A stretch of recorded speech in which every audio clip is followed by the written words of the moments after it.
2412. Veteran crisis hotline's calling in, so they have a female veteran's off her medication. She's at work to safe haven. Attacking 12, take a check that one out. 6 Rumble, 2 point start, take your shots. Officer still stands for time? No. Offender in custody?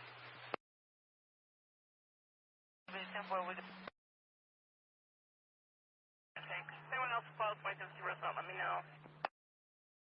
10-5, sir. 33.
Good evening, everybody. You know that saxophone is the cue, and we're joining the show. What's up? Thank you for hopping in. We got so much stuff tonight. I don't know if we're going to be able to get through all of it, but we're definitely going to try. Shout out to the community.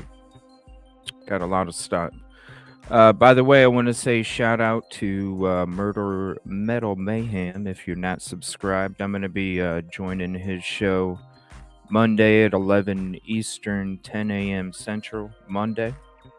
Going to be hanging out with him over at his show for a little bit, chit chatting. So if you're not subscribed, please consider doing so. I didn't know Vinny had a YouTube and he doesn't wear pastel. I didn't know Vinny had a YouTube. We'll share that later. I posted to the community post right before the show some very interesting stuff when it comes to the foster care system in Idaho. You know, it makes you wonder with how forceful they are with how they want you to live their way. What the hell's going on? Shout out to Teresa. Thank you to Teresa. We're going to show you that blood dryer we were talking about last night. It's buried in my files, but Teresa sent it, so I want to say thank you to her. If you were in last night's show and the show before, you'll know what we're talking about. The blood dryer. Next to the Moscow night out, you know? The bin. You'll see it. Mishy Girl, shout out Mishy Girl, sent out a really interesting article from January 17th of 2023. An article that talks about BK's neighbors, talking to them about doing a prior DNA submission. So we'll read through that. Shout out Mishy Girl, always coming up with those interesting links too. Shout out Christina. BK attorneys have appealed to the Idaho Supreme Court regarding the grand jury indictment. That's going to be interesting. We're going to go through that. Shout out Kay Miller. We're going to be going through some extreme networks. Shout out Rosie True Crime. Overtime True Crime with Rosie sent something really interesting about a dean of students at the University of Idaho had resigned from ineffectively punishing a fraternity. So shout out to Rosie for that. We're going to be going into something else I kind of was bringing up last night as we were going through some of the interesting things when it comes to, uncovering the cover. Nick O'Neill. We're going to be going into some stuff with Nick O'Neill. Shout out to Caddy for sharing some stuff with that too. We're going to be going into that. Nick O'Neill, remember, Nick O'Neill was... I don't know. I wonder about Nick O'Neill because, remember he was the director of fraternity and sorority life at the University of Idaho. And I started to wonder as I'm sitting here doing my prep for today, and I'm like, as I started looking up Nick O'Neill and the awards and the money that he's gotten from these awards and all these accomplishments, and I'm going... Was Nick O'Neill part of the team from the university for crisis management? Was Nick O'Neill one of the people? Because you know how I feel about the statements from the witnesses in the PCA. I feel like they were suggested and came from a medical professional that said, look, we're going to go ahead and give this information. I wonder if Mr. Nick O'Neill was the one that obtained the frickin' statements. I don't know. We're going to look into Nick O'Neill, and I'm going to show you his accomplishments as we continue to do that. And then we're going to go through last night's episode. You saw the screenshots of the comments from Gary Buschetti. Sorry if I butchered his last name, Gary Buschetti. Hold on. Let me see here. Gary Burcado. Buschetti. I don't know. Gary Bucado. Some of his statements about how, when we watched that episode last night of Surviving the Survivor, he's like, oh, this is the guy that called BK before there was BK. And I'm like, what? That's why you have tonight's title, calling BK before BK. Okay. Well, because some of the shit he was saying last night, those comments, and I'm going to show it to you before we go into that episode and that part of the show. It's like the dude's what? So we're going to go through it. I'm going to go ahead and shout out everybody. Thank you for joining. We got a lot. I hope we can get through it. We'll see. Promise. Katrina, ticket number 3. Thank you.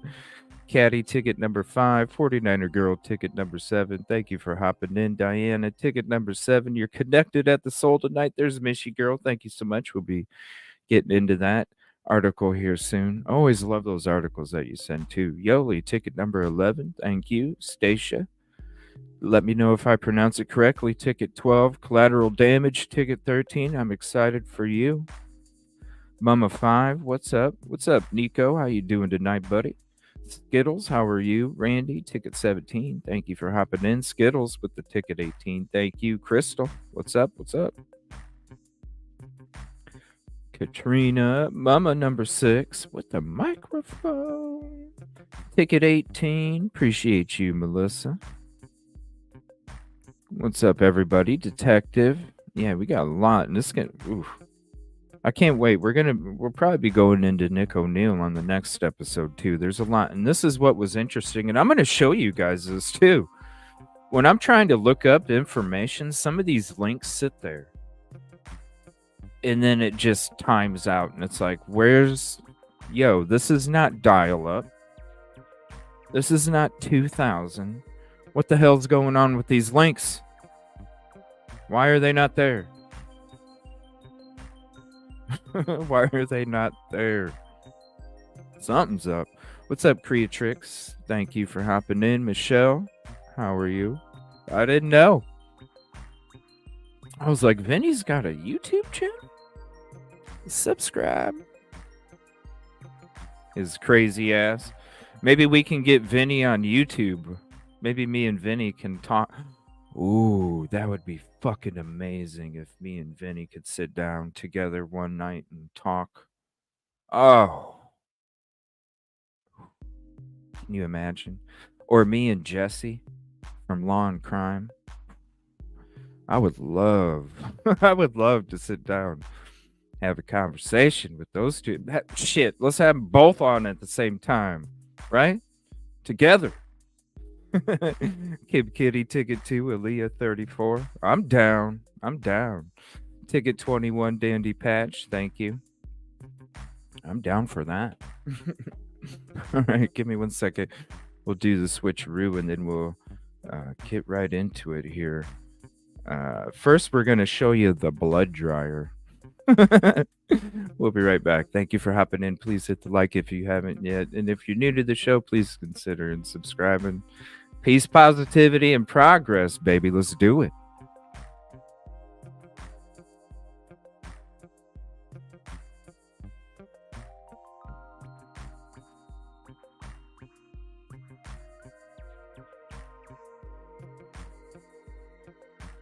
In May of 2019, there will be a bond election, and that bond election will be to fund the building of the facility of the new police department. And that vote is important to us. It's important to our community because it gives us an opportunity to have a building that will actually benefit us for many years to come. This video covers information about the current deficiencies and what would be constructed if the bond passes. Okay, so this is that video, and I'm going to do the whole thing here because this shit's funny as hell. Here's the link. Here's the link if you want the link for this. What's up, Joanne? Thank you. Appreciate you, and thank you for your support. Jennifer. Yeah. Yeah, I just didn't know Vinny. I was like, Vinny? Oh, listen, Vinny. Here's the link if you guys want to have this. Now, this is from when they were trying to get the new facility. Guess who bought this old one? Guess who bought this old one? University of Idaho. University of Idaho. How much did they buy it for? Oh, you know. Crazy amount.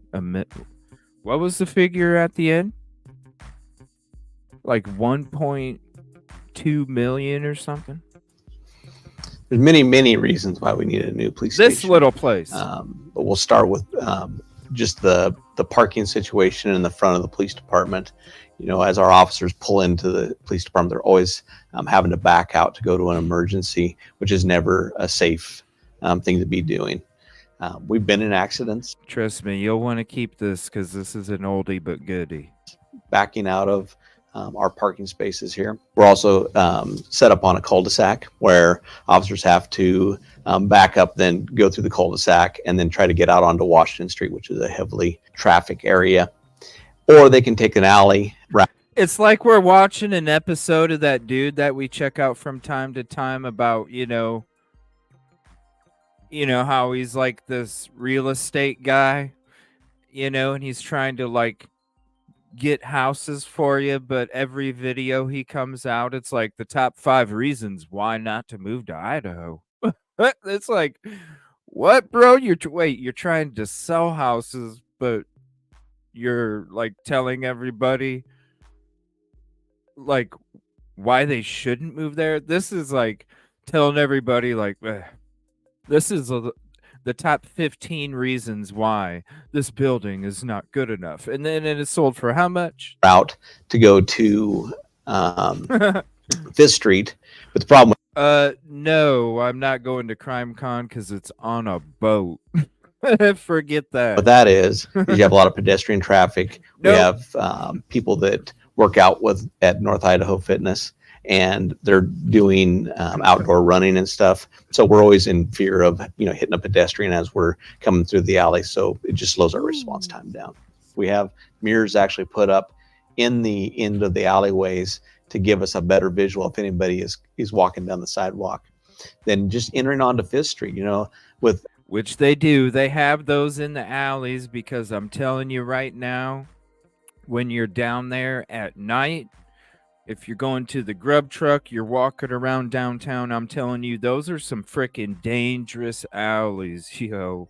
I'm not lying. Those are some dangerous alleys because they are dark as hell. You can't see shit. It's so thin down that way. And you don't know if there's cars that are about to. It's so dangerous all through that whole alleyway down there in downtown. It's horrible. With the co-op and all the businesses downtown, there's a lot of traffic that goes on that Fifth Street section. So getting out onto Fifth Street can be a little bit of a challenge at times. Then we got to get onto Main Street to start going south to get to 6th Street. Because once I get on 6th Street, then that gives me my arterial shot to campus.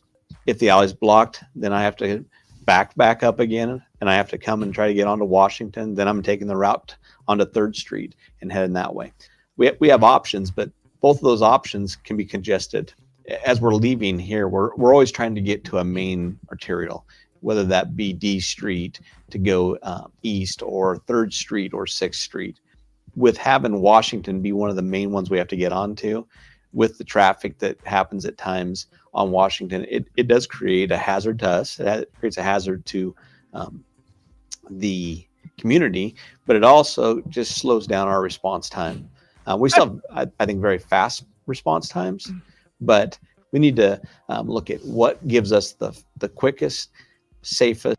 Remember, that's the origination of the clip-on tie, everybody. If you've been around with the community for that long, remember? This was the that's when we were like, oh my gosh, the clip-on tie started with this video. Do you guys remember that, community? Long time ago. Out of a facility, and that's part of the reason that we look very intently on where the new facility would go and what benefits that would give us. By having the police department on the peripheral of the city or the outlying areas a little bit, it will speed up our response times, because the way that we're configuring the parking lots where the officers will be coming out of, they won't be having to back up. They won't be having to deal with a one-way alley. They won't be having to deal with heavier traffic on Washington Street. They can come right out of the parking spot and go east, west, north, or south, depending on where the call to service is, and it'll be a much faster response because of that. Along with the limited. Hey, I already wore the t-shirt. I'll go get it in a break and I'll show you guys. If you guys haven't seen the clip-on fry t-shirt, I'll show you guys here in a second. I'll go get it while this plays and I'll show you. Access for us in and out. We have a lot of traffic that comes to the front window. A lot of people, getting licenses, taxi licenses, daycare licenses, doing fingerprints, paying parking tickets, just doing different things throughout the day. And the parking downtown and the parking around the police department is insufficient. There's people, they have to walk a block and a half just to come to the police department. The new facility would have, I think, upwards to 30 parking spaces in front just for the community to come, just so that they wouldn't have to wait and walk during the bad weather times and stuff to be able to pay their parking tickets or get their licenses. So space is a huge issue in the current facility that we're in. The reason we would never remodel this or redesign this building is we've already done that. I can walk you around and show you walls that I've personally worked on to reconfigure the police department to be a more usable space. And we've reached, I think, a point where we can't do that anymore. So this is our detective space. We have a secured facility area over here that we just remodeled because we hired our second Internet Crimes Against Children detective. Hold on, you're going to see the guy fake typing, all right? Hold on. They have to have a space that... And then you're going to see the slick, like Fry's probably like, hey, cameraman, can you ask me where we can fit another person in here?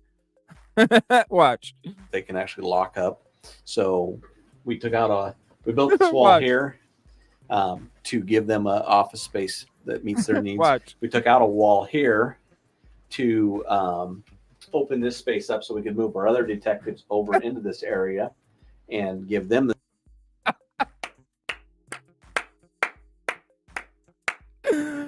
This is, oh shit.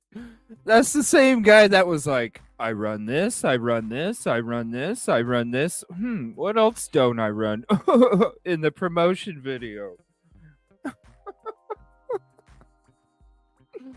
Oh, the fake typing. We built this wall here to give them an office space that meets their needs. We took out a wall here to open this space up so we could move our other detectives over into this area and give them the space they need to do what they need to do.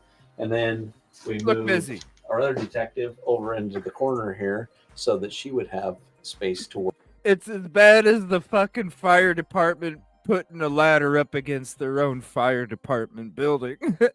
You couldn't rent a fucking house or something. You couldn't use James's side of the house. Like, what the hell? And do what she needs to do. Look busy. But as you can see, everything's pretty crammed in here. Everything's kind of at the point where we couldn't bring anything more in if we needed to. Where would you even put a third detective? Well, we wouldn't. That's a great question, cameraman. It seems planted. So as we grow, as our community grows, we don't have the space to put personnel. We have 4 sergeants. All right, we're going to pause it real quick. I'm going to show you the blood dryer here. This is fucking nuts. He's going to take you on a tour. All right, hold on. This is horrible. It's so horrible. Yeah, here's here, let me see. How do I do full screen here? There's your, it's because hold on. Here's your clip-on fry if it'll not go away. Come on. See, you got the collar. Now you can have these any color you want. If you want it glitter, if you want it red, if you want it green, it doesn't fucking matter. The only thing that matters, and I'll show you. See, you got the collar here. Come on, fucking green screen. You got the collar right here. Okay, here's the collar. And this is the right here's the neck of the t-shirt, so it goes right under the neck. So it like here's the fake collar, okay? There's the clip. Oh, it's gonna go away. See the clip on the tie? See the clip? And then see the difference in the color. You got the evil CJ blue, and then you got the white next to it. The white represents the dust pattern that's on the clip-on tie. So not only you get the choice of tie and collar, but you also get a choice of the dust pattern too. All right, here we go. Let's go back to the blood dryer. Hold on. This shit's hilarious. Meant that we need to do our jobs. I can take you down to where we store our paper. This is also where we bring the public in to do fingerprints. So we have the public coming in to get fingerprinted for their licenses for the teachers and nurses, and we have to bring them around all of this just to provide the service for them. This is the office space that I was telling you that the corporals share.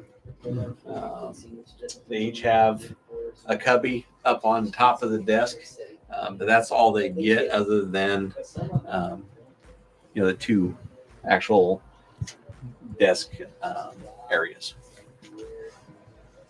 So this space here is where our sergeants share. It's a little bit bigger than the corporals area. They each have a file cabinet and there's 2 desks, but it's shared by 4 different sergeants. Oh, yeah. Let's have a Jim Belushi picture up there. I wonder what they're doing in that desk when the room is locked, right? Hey, let's get that picture off the wall, boys. But it's shared by 4 different oh, sergeants. No. This is our evidence storage space here. Because of the need, Look at that. Look at all those bins. That's amazing. Having so much evidence that we have to keep. This used to be the women's locker room here. So we basically utilize this because it's so close in proximity to the main evidence storage room. So this is our overflow now here. So we'd have enough space for that. Yeah, our evidence room, we ran into an issue where we had an overflow of evidence. So what we did to combat that is we took our women's locker room that we had just remodeled. We moved them into a room that had all of our wires and stuff coming in for our computer systems. We boxed that all in, made their locker room in there, and then secured the old locker room area to be an evidence overflow, because there's a lot of things we just can't get rid of. So we have to have the space to do that. And right now we're at that point where we don't have enough space to store everything that we need to store. So these 2 rooms here are also evidence. These are our old cells from back when we had jail cells within the city. Now we utilize them also for evidence storage. So, like I said, to combat all of our issues. Are those temperature controlled? You know what I mean? That's what one major question I have as we're watching this again is, Joanne, are these temperature controlled rooms? Because they're spread out in all sorts of different areas. It makes me wonder, now you're talking old cells. I don't think that's a temperature controlled room. Is that good for evidence? We actually moved the women's locker room, and now look what's inside. I will go down this way before we go here, because I want to show you what we did in the men's locker room to give enough space for this. This is ridiculous. So this is our main locker room area. This is where our male officers change and get ready to go on duty. Because of the overflow issues that we had with enough space, this used to be our command locker room here, where captains and myself had our lockers. But now we've moved other officers into here to give more space. So we've done this huge shuffle with the male's locker room and the female locker room, just to provide enough space to adequately be able to store our equipment and our uniforms and still have space for the evidence room. So this is our weight room facility. because we moved the women's locker room to where it is now, we have no more room to move stuff now. We have a briefing room that holds up to maybe 22 people comfortably. We just had a meeting with joint other agencies, Latah County, the prosecutor's office, ATVP, U of I, Gripman, and the room was packed with just 20 people. When you're also in that room, if because of our overcrowded space, we have basically a storage closet off to the side of that, and in that room we have our blood drying machine.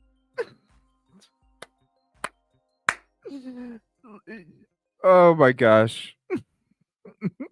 Where? Because of our overcrowded space, we have basically a storage closet off to the side of that, and in that room we have our blood drying machine. So it's the blood dryer is in the storage closet. Just wait. a machine that we put bloody clothes in to dry. So if we happen to have a situation where we're having a meeting and we have to bring that stuff in, the meeting has to be disrupted just to get in to be able to put stuff in. Yeah, hey guys, sorry, we got to interrupt the meeting because we put our blood dryer in a storage closet. So this is the room that's Contamination? off of our briefing room that we have our blood dryer machine. Your blood dryer materials are walking past all the people you just interrupted in the frickin' meeting. And not only is it the space that we have our blood dryer, it's also the space that we have. And that's what I'm saying right there, people. Look at that bin. Okay, I said tape. It was actually an envelope. It was actually an envelope. My bad. I said tape. See what it says? National Night Out. We weren't lying. There's your blood dryer. There's your National Night Out.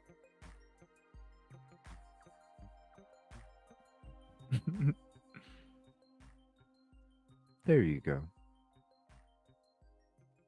Ain't that crazy? Blood dryer in a storage closet where you put your National Night Out stuff. Oh, thank you so much for sending that, Teresa, because it would have took me forever to dig into my old files to find that. So I appreciate you sharing that. Thank you so much. Take a screenshot here. I'll get rid of my background if you want to. You can have a screenshot. Hold on. Let me get rid of me.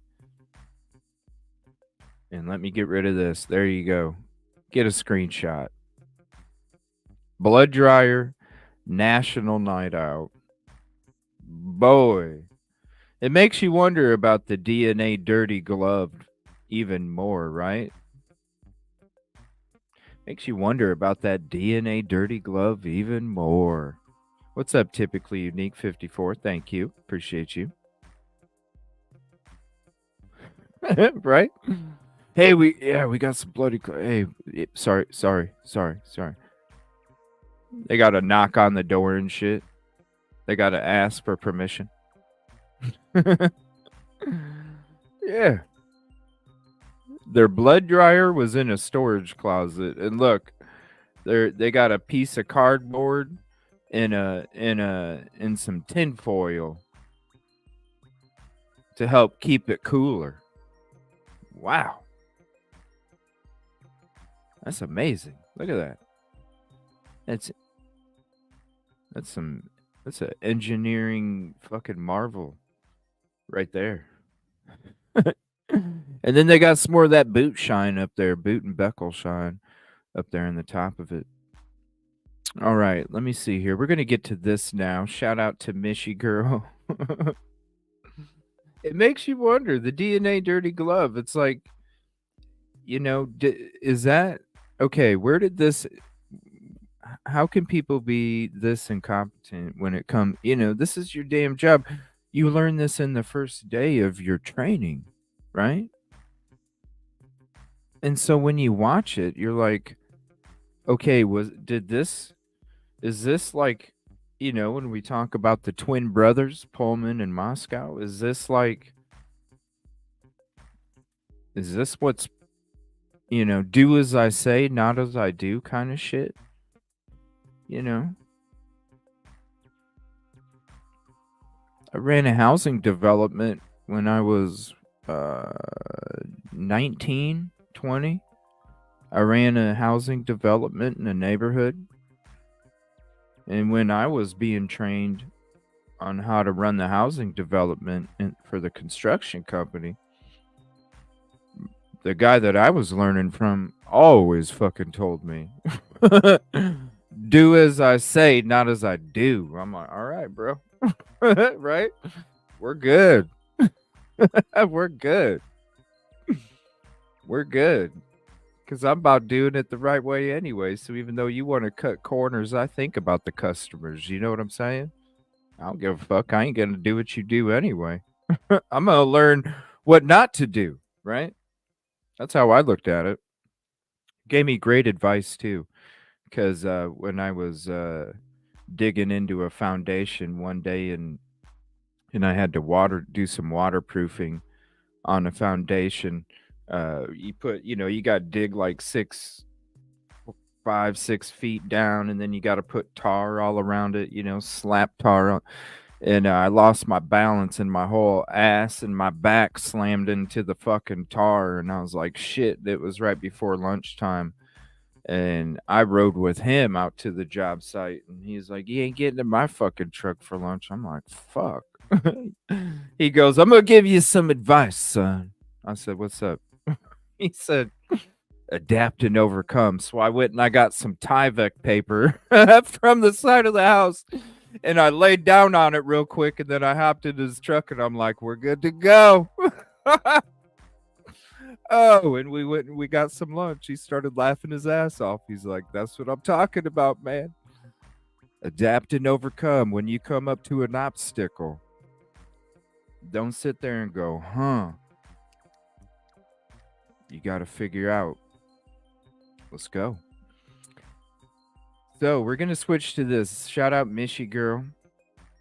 This is an article I was talking about a little bit ago.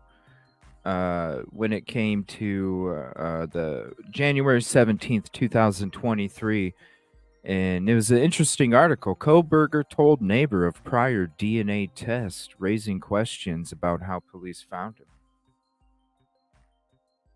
Oh, yeah. I heard a lot of schools are doing that, and now they're trying to minimize it as the flu. You know what I'm saying, Chappie? That fucking old ass fridge. I'm surprised it wasn't painted lime green or yellow. You know what I mean? Them old ass appliances from back then, they were like light green or like banana yellow. Koberger told neighbor of prior DNA test, raising questions about how police found him. So here's the link to this article if you'd like to have it. And shout out Michi Girl here. Let me see if I can. Let's see if I can zoom it up more than that. All right, there we go.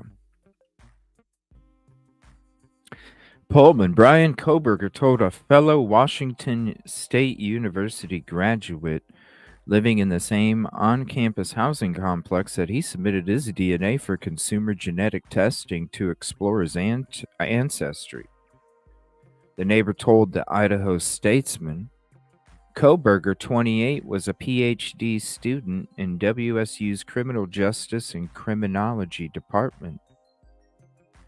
He now stands charged with 4 counts of first-degree murder and felony burglary in the killing of 4 University Idaho students on November 13th. Koberger's neighbor said the two became acquainted while crossing paths on the residential property a handful of times after they each moved there in August. The WSU PhD student lives across from the apartment where Koberger resided until recently, and he said the two traded cell phone numbers. 1,200 feet, right?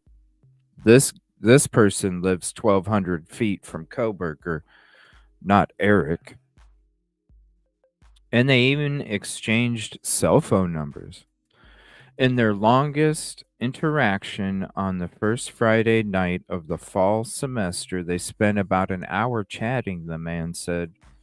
The statesman agreed to grant him anonymity over privacy concerns to publish his accounts of his exchanges with Koberger, including that conversation months before Koberger was arrested.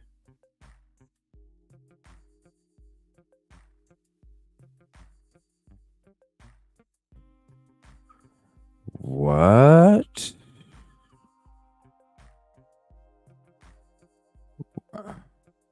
The statesman agreed to grant him anonymity over privacy concerns to publish his account of his exchanges with Koberger, including that conversation, and it says months before Koberger was arrested?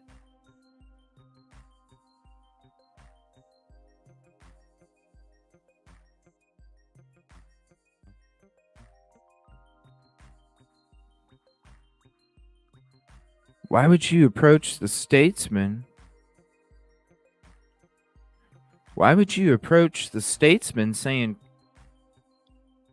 a fellow Washington State University student, Koberger, had submitted his DNA for consumer genetic testing? Before Koberger was arrested, you wanted anonymity.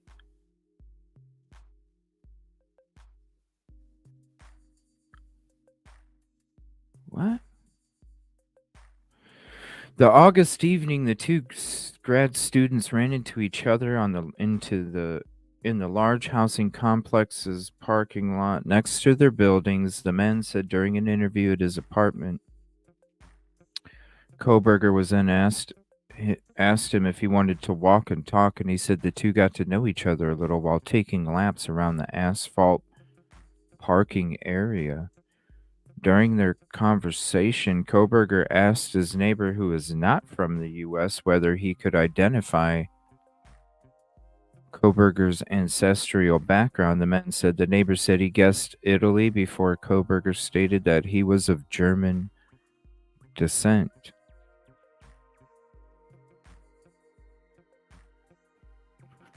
This was from the Columbian on 117, but it said that this person wanted anonymity months before Koberger was arrested, but the Koberger was only arrested a month and a half after the crime took place. So, I'm suspicious already, all up and down, right?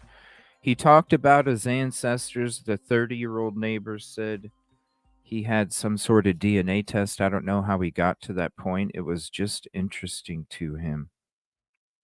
The detail could shed new light on growing reports that investigators use public genealogy databases to land on Koberger as the alleged killer, citing law enforcement sources. Multiple news outlets, including Fox News, CNN, and ABC News, reported as early as the day after Koberger's arrest that police employed the forensic technique to narrow their focus to Koberger, while making no mention of the contentious method in the probable cause affidavit used to justify taking him into custody. This is a good article, Miss You Girl. Thank you. A single source of male DNA was recovered from the button snap on a K-Bar brand leather knife sheath found on the bed next to the body of one of the four victims, police said. Police later matched the DNA from trash discarded at the Koberger's home in eastern Pennsylvania, where Brian Koberger was visiting his family for the winter break, to the profile taken from the knife sheath, according to the affidavit. However, investigators didn't home in on Koberger and seek a search warrant for his cell phone data until after the investigative genetic genealogy IgG results came back identifying him. A law enforcement source with knowledge of the investigation told Slate Police said they first became aware of Koberger on November 29th when a WSU police officer researched white Hyundai Elantras at the university while seeking information about such vehicles related to the crime, according to the affidavit. About a half hour later, another WSU officer located Koberger's vehicle parked outside his on-campus apartment, police said. No, that was Moscow. Law enforcement obtained search warrants for records of cell phones that use cell towers close to the area of the King Road home in Moscow where the victims were killed as part of this investigation, the affidavit read, without providing a date. Based on evidence, police believe the homicides occurred between 4 and 4:25, but Koberger's phone did not register in the area between 3 and 5 a.m. On December 23rd, investigators obtained another search warrant for expanded records of Koberger's cell phone dating to when police said he opened the account with AT&T on June 23rd, 2022. The affidavit read the record showed him in the vicinity of his WSU apartment at 2:42 a.m. and appearing to leave the area 5 minutes later, with his phone not reporting to the network again until 4:48 a.m. south of Moscow, along US 95 near Blaine, Idaho, and north of Genesee. Further review of records showed Koberger's cell phone in the area of the King Road home from 9:12 a.m. to 9:21 a.m. on November 13th, police said. In addition, his cell phone appeared to be in the same area at least a dozen times prior to that date, according to the affidavit. And I'm going to add something to this article, too. His phone was also hitting the towers on November 14th, but they also said that they don't believe that he was in the vicinity at the time. So, okay, you should include that too. A very serious person, Koberger's neighbor told the Statesman that he was back in his home nation for WSU's winter break when he heard police arrested a suspect in the Moscow case. I wonder, dude, what nation you went to, and I wonder if they don't have an extradition law when it comes to, you know what I mean? What home nation did you go to? I bet you it's one that doesn't have extradition. Sitting there putting a tip like that in the yeah, this guy said that he did his DNA and he's got a white car. Whoa. Who's 1,200 feet? This guy was 1,200 feet. And then he jumped ship back to his home nation for the winter break. Wow. A friend posted in a group WhatsApp thread, he said nothing, noting that the person lived in the man's housing complex. He said he immediately searched for more information on Google and saw that Koberger was a person accused in the deaths of the U of I seniors, Madison Mogan and Kaylee Gonsalves, juniors Zayna Knordle and freshman Ethan Chapin. It's shocking, the man said, still seeing his picture on the news. It's very shocking. So this is after that initial interview. He says he thought back to Koberger owning a white Hyundai Elantra. So you didn't even tell him that he owned a car. You just approached them and said, hey, this guy sent in his DNA. Whoa, dude. And you wanted to have anonymity, and this was before Koberger even became a suspect. And you're going to the frickin' Idaho Statesman saying, hey, I got this tip. This guy submitted his DNA for genetic testing. Whoa. And then you jump ship to your home country, bro?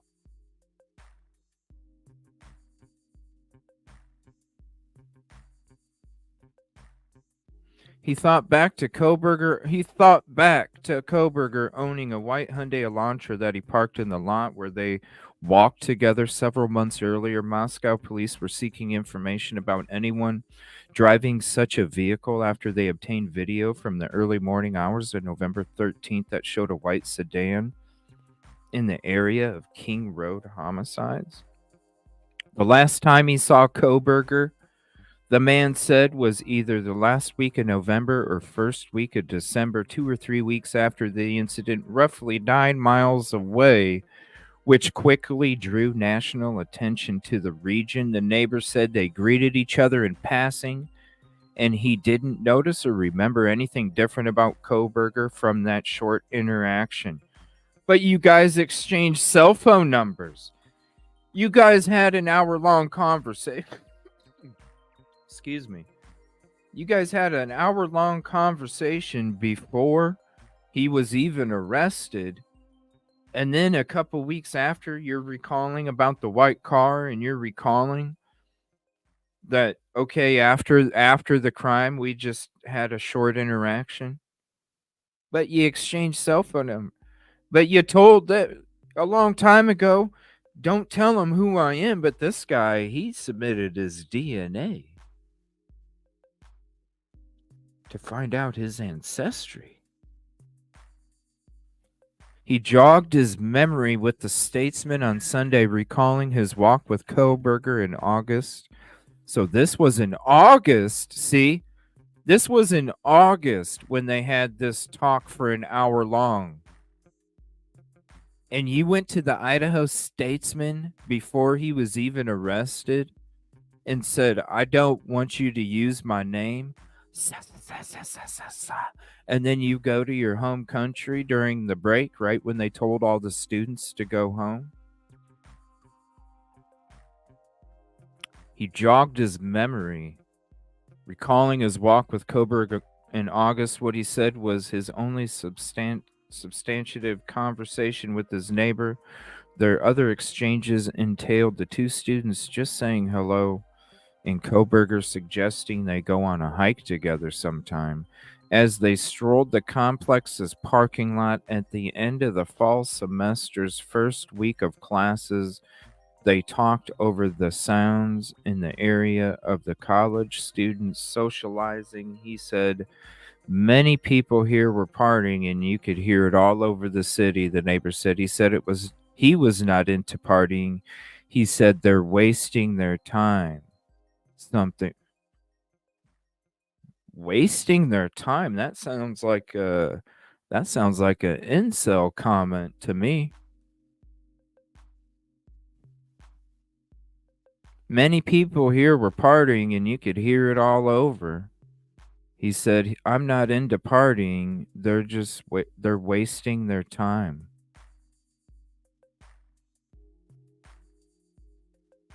Koberger shared with him that he ate only one meal per day. The man said Koberger is vegan and had requested his meals in jail be in accordance with his preferred diet. News Nation reported over the course of Koberger and his neighbor's conversation, which included discussions of their areas of research in separate WSU doctoral programs. The man said he couldn't recall Koberger ever smiling or laughing. He was kind of serious, a very serious person, the neighbor said. Then why in the hell did you give him your fucking phone number, dude?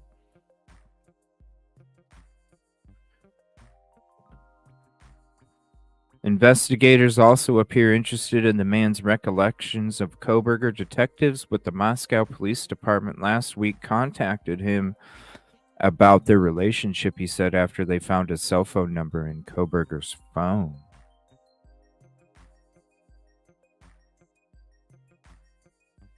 Just how we met each other, what was his personality, these kind of things, he told the Statesman, declining to offer more specifics, citing the nature of the situation and law enforcement's involvement. Moscow Police Captain Anthony Dollinger, spokesperson for the department, would not confirm to the Statesman that the investigators contacted and interviewed the neighbor, citing a gag order in the case. Latah County Judge Megan Marshall issued the non-dissemination order on January 3rd, barring law enforcement and attorneys from making statements outside of submitted court records. The neighbor also said he provided police with a screenshot of his and Koberger's brief text thread, which included just two messages, starting off with the man confirming his number to Koberger after their August 26th walk. The screenshot reviewed by the Statesman included a phone number with an Eastern Washington area code with the last four digits, 8458, in the affidavit. They refer to those same phone numbers. You're telling me that the police relied on screenshots. They didn't take his phone. Send us some screenshots. You're not gonna take the dude's phone? Hey neighbor, how was your semester so far? A text dated September 21st that appeared to be from Koberger read. The neighbor said he was too busy to reply at the time and then later forgot the two didn't text again, he said. He even reached out, "Hey, how's your how's your semester so far?" Wow. Oh, what the The neighbor said he didn't return to Pullman until after investigators performed a search of Koberger's apartment on December 30th. A Whitman County Superior Court judge sealed those search warrants until March 1st, citing threats to the public and law enforcement and maintaining the integrity of the investigation.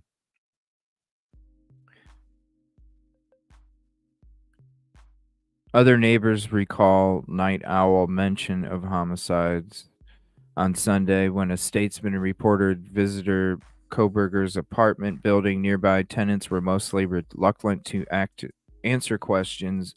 The resident directly below Koberger's second-story unit had a sign taped to the front door, "No interviews, thank you." Several other neighbors declined statesman's request to speak about Koberger or said they didn't know him. Just what Ann Taylor's running into.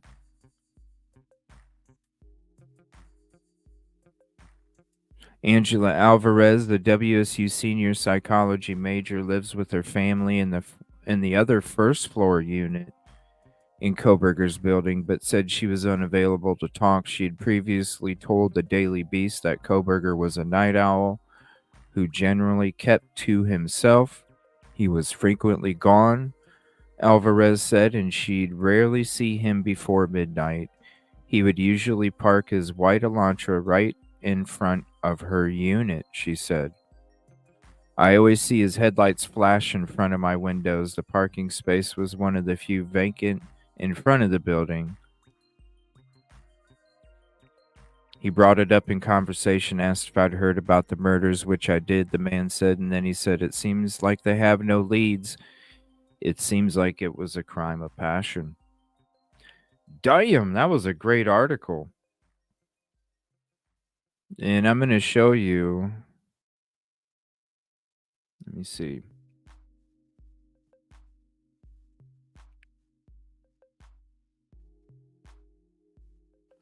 Let's show you where he parked.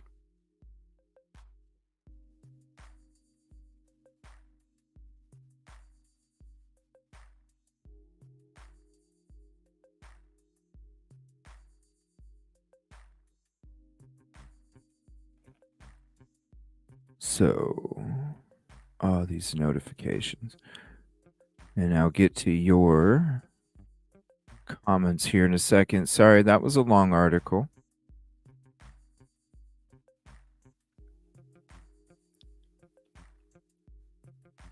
So right there is the unit. And then here's the parking lot. And then the unit is right over there.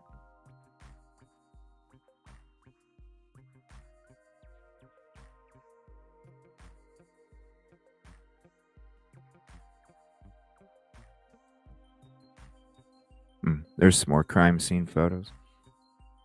All right, let me get to your comments here. That was crazy. Very interesting read. And it makes you wonder, why in the hell were you going to them, letting them know about this DNA test? What's the point of that? And then you go jump ship your home country. What is that?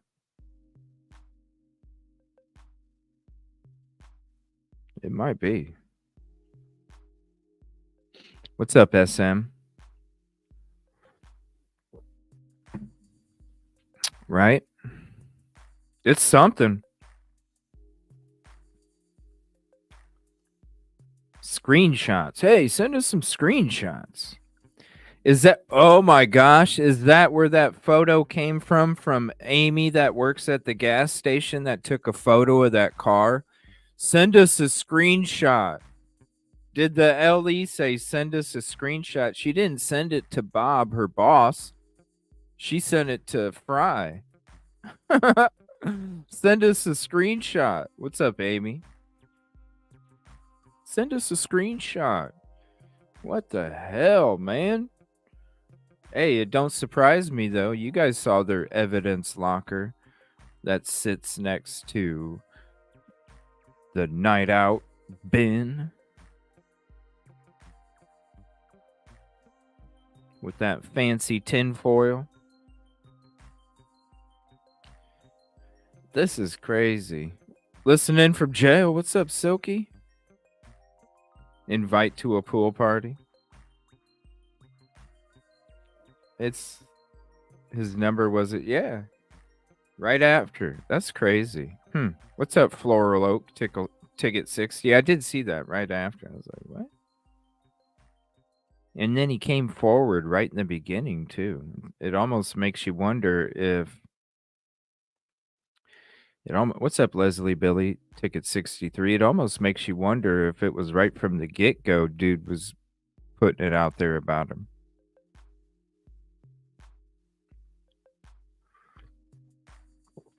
What's up, Mr. Myers? How are you doing, sir? Appreciate you. Appreciate you. Thank you for hopping in. Interesting article.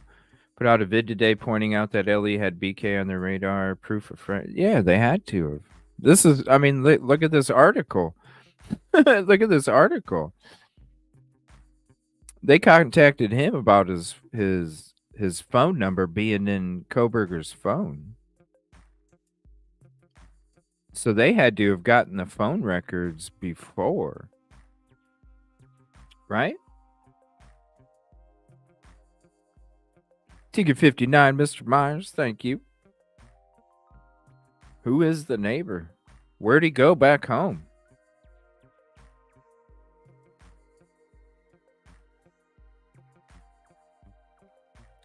Yeah. Send us some screenshots. Shout out Mishy Girl. If you want that article, here's the link for it. Great article. I might actually like chop that up and put it out as an edit, because that was a very interesting article there, Mishy Girl. Thank you.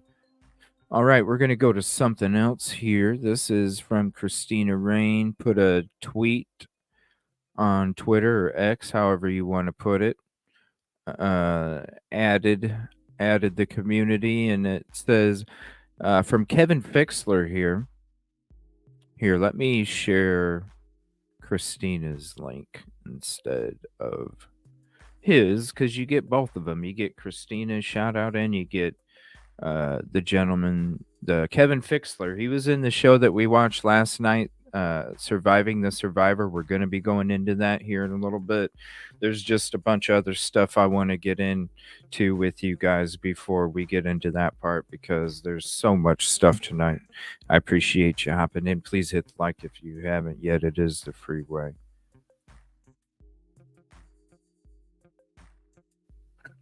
So this is attorneys for Brian Koberger appealed their effort to throw out his grand jury indictment to the Idaho Supreme Court. If the case is accepted, it may delay the Idaho 4 trial even further, which already has drawn the ire of some victims' families. Story right here. So here's the link to this. Let's just, come on.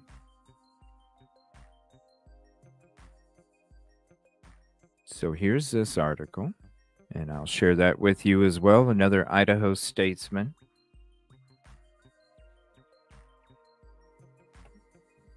There's your link. Idaho student victims' families decried delay game. Court appeal could pause murder case. Well, then they need to cry to the prosecution. Why do you have 95%? You're waiting until September for the other 5 when you said you'd already be ready for trial right now in like 2 months. Give me a break. A trial date. Only have a minute? Listen instead. Fuck yeah. Idaho student victims' families decry delay game. Court appeal could pause murder case. Public defenders for the man charged with murdering 4 University of Idaho students continue to press their case that a grand jury cannot indict a defendant unless its members reach the same legal threshold as a conviction at trial, beyond a reasonable doubt, and have appealed the issue to the Idaho Supreme Court. The development came to light last week at a pretrial hearing for Brian Koberger when the judge overseeing the case again held off from setting a trial date. State prosecutors and Koberger's attorneys once more asked the Lada County judge to schedule the trial for next year, but it could be delayed further if the state high court takes up the defense's case. Koberger, 29, is accused of killing the U of I students at an off-campus house in Moscow in November 2022. The victims were seniors Madison Mogan and Kaylee Gonsalves, both 21, and junior Shauna Kernodle and freshman Ethan Chapin, both 20. Prosecutors intend to seek the death penalty for Koberger if he is convicted. Judge John Judge of Idaho's 2nd Judicial District twice denied the defense's argument that a grand jury indictment should be based on the higher legal standard of beyond a reasonable doubt, rather than the long-standing practice of probable cause. Just a quick word from our sponsor. Imagine you're in a land filled with bouncing corgi puppies under an endless sky of cotton candy clouds, and the cutest corgi of them all looks you in the eyes and says, "Your tanning session is now complete." What just happened? You found your escape at Palm Beach Tan. Break from the chaos at a Palm Beach Tan near you and leave rejuvenated.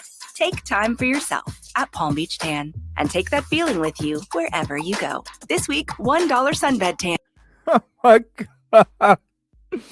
All right, we had to, whoa, this thing went nuts for a minute there. We'll go ahead and read it from here. I didn't know we had to listen to suntan commercials. What the hell?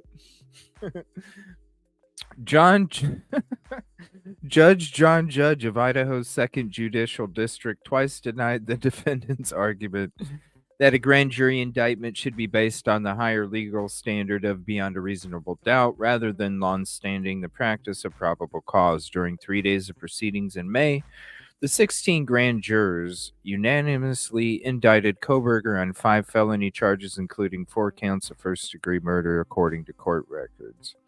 Judge denied the defense's petition to toss the indictment in December before rejecting it again a month after. The defense also asked Judge for permission to appeal to a higher court, which he declined a week later. That decision was put out quite a while ago. It's rooted in well-settled law, and I think it was correct, Judge told the court at the January hearing. If I deny it, the Supreme Court can still pick up the appeal. That's up to them, but they do look at what the district judge's opinion was, and that may have some bearing on it. I hope so. Remember, I kept repeating that to you guys. I hope so. Under Idaho appellate rules, attorneys may still appeal a lower court judge's denial within 14 days. Prosecutors have opposed throwing out the grand jury's indictments on Koberger throughout the process. Koberger's attorney submitted their appeal to the Idaho Supreme Court in early February.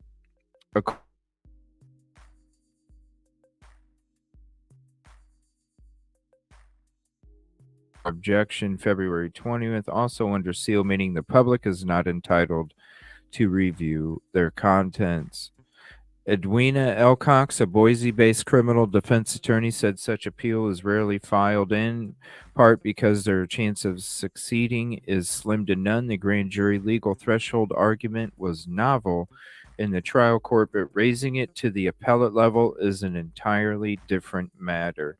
Look, there's legal avenue for them to do this, Elcox said in a phone interview with the Statesman. Just because it's likely not going to be successful doesn't mean that it is frivolous. It's not a winner, but they're doing what they can and they should. That's a good quote. And it could further delay the trial. I'm going to read that whole article later on, and I'll put it out later as a highlight after the show. So shout out to Christina, for sharing that. Appreciate you. Now, we're going to switch to, shout out Kay Miller. We're going to switch to something when it comes to this extreme network stuff. Oh, Lord Silky, hold on a minute. I saw you put something in there. We're not trying those other at-home remedies, Silky. Claiming the standard for a grand jury isn't it, Mr. Myers? Because they don't. That's why they indicted Koberger, even though they wanted more evidence. I feel like they wanted a photo of the car, and they didn't get the photo of the car because Bill Thompson's like, look, we only needed this to arrest him, you know?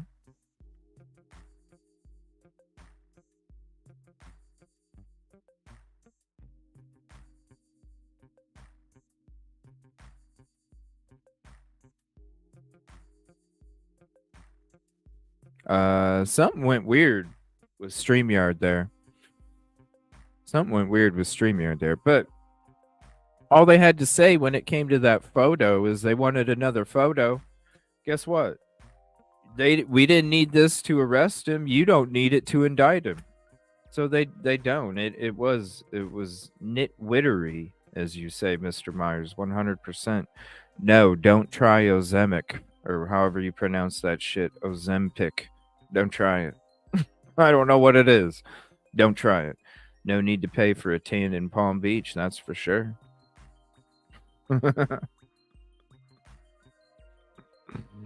They all connected and have positions to do whatever they want there, even the coroner. They all do this. They pat everybody on the back. Hold on 1 second. Contribution call out. Kib Kitty for the 5 gifted memberships. Let me announce the lucky recipients. Collateral Damage, American Princess, Skittles, Floral Oak, and Amy. Damn, all of you got memberships. Thank you so much. We'll be doing our episode 8 coming up this week for our OJ 25 members live. We'll be before that episode, I'll be premiering episode 1 that we started off with way back then for the community, for everybody, because I think it's the members. We're on episode 8 now, coming up, episode 8, and so we all get to enjoy it in real time. But there's such good conversations and such. There's so many uncanny similarities, and I think showing those and letting you guys also be a part of it. I'll be hanging out and chat during those premieres. I'll be hanging out and chat with you. I won't be on the show. I'll just be hanging out and chat with you. But I think we're going to start premiering those Sunday morning before we do the members live for the members. It's too bad you're at work. What's up, Golf? How you doing this evening? Appreciate you. What's up, Tracy? Please hit the like if you haven't yet. It is that freeway. We're going to get into we got a bunch more stuff too tonight. So if you're just coming in, you're definitely going to want to check out from the beginning, especially when we show you the blood dryer. Angie Clark, analyzing the footage through a systematic process helps identify alterations between audio and video components of a recording, extracting components of each frame, which leave you with the bits. Yeah. Damn, that's an awesome comment. Thank you, Angie. All right, we're going to get into some of this extreme networks. Watch now? Sure. Let's watch it. With the transition to smart campus and higher education, the need for hyper-reliable, easily managed networks has never been greater. The education challenge posed by the pandemic has only heightened this need for institutions to provide secure networks for remote learning. Higher education requires a proactive IT and infrastructure strategy focused on engaging students and empowering staff. Facing these challenges leads to an increasingly complex, distributed IT environment that must remain secure and robust in an environment with limited resources. Institutions need a flexible, agile, scalable, and intelligent networking solution that supports present and future needs. Extreme's cloud-driven networking checks all the boxes with flexibility to meet your deployment needs with public, private, on-premise, and hybrid options. Agility to continuously deliver new features and capabilities at scale. Security and proven protection in campus, classroom, and remote environments. And technology that uses the best networking, AI, and machine learning. Designed to support higher education using automation, self-optimization, and self-learning, delivering the highest levels of student data protection, management, and compliance.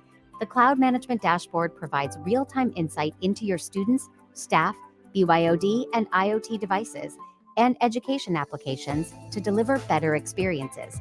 In this constantly evolving higher education environment, make sure your network can handle it. Learn more at extremenetworks.com/solution/higher- Damn! That's a lot. The Connected Campus Networking Solutions for Universities and Colleges. Damn.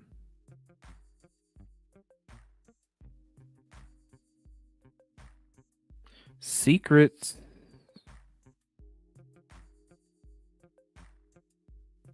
Oh, I hate when they make it hard for you to like scroll so you can show it all. Hold on. There we go.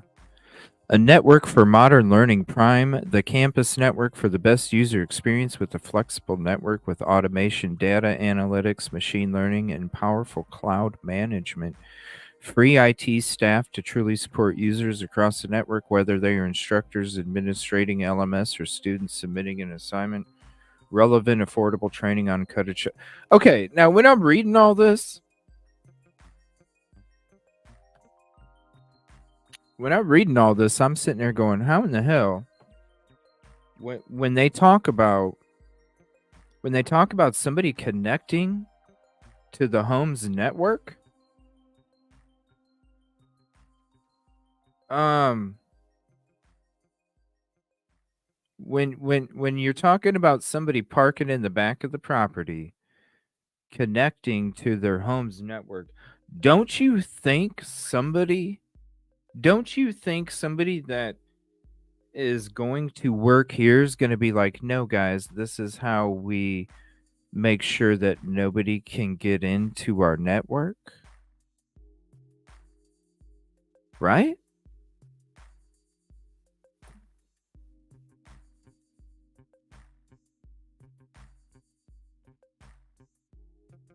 Mm-hmm.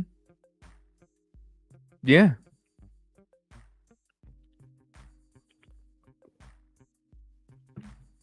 A lot of information. Deleted LinkedIn, you know.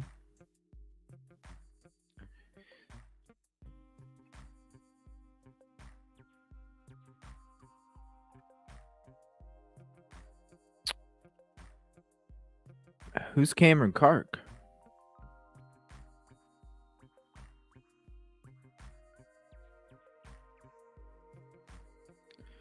Who's Cameron Clark? I am currently a systems engineer at Extreme Networks. I also actively underwrite Experience Extreme Networks Education, University of Idaho, Moscow, Idaho.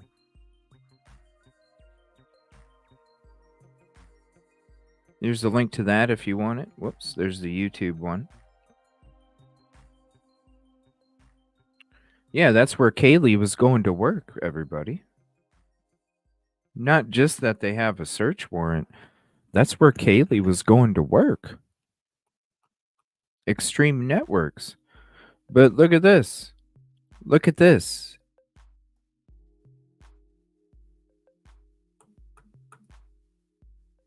University of Idaho, Moscow, Idaho. What's up, Matt?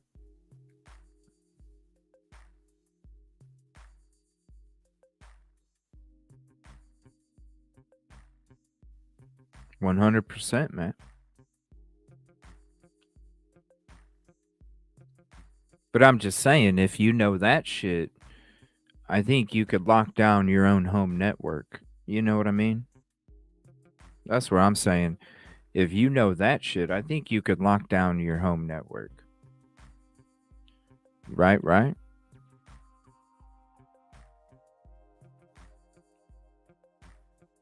So if you want to check more out into that and you have Discord and want to be part of the Discord community, I have all different folders set up. You can drop breaking news, information with different cases, and also let me see, where's it at? And also you can have a conversation with the community outside of the show. Where'd it go? There it is. So if you have anything on that, you can send it to me. Or you can send it to me in email, Twitter, Instagram, any of the socials, Facebook, all that stuff. We're going to be going more into that after a bit. Next thing I'm going to show you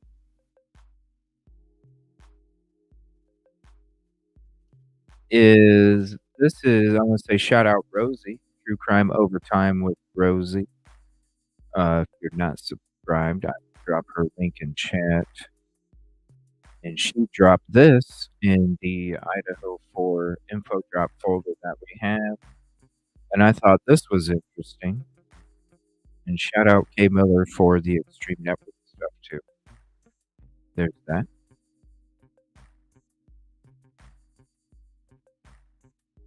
Now, this is a dispute over how to punish a fraternity ends with the resignation of the dean of students. Is this a pattern?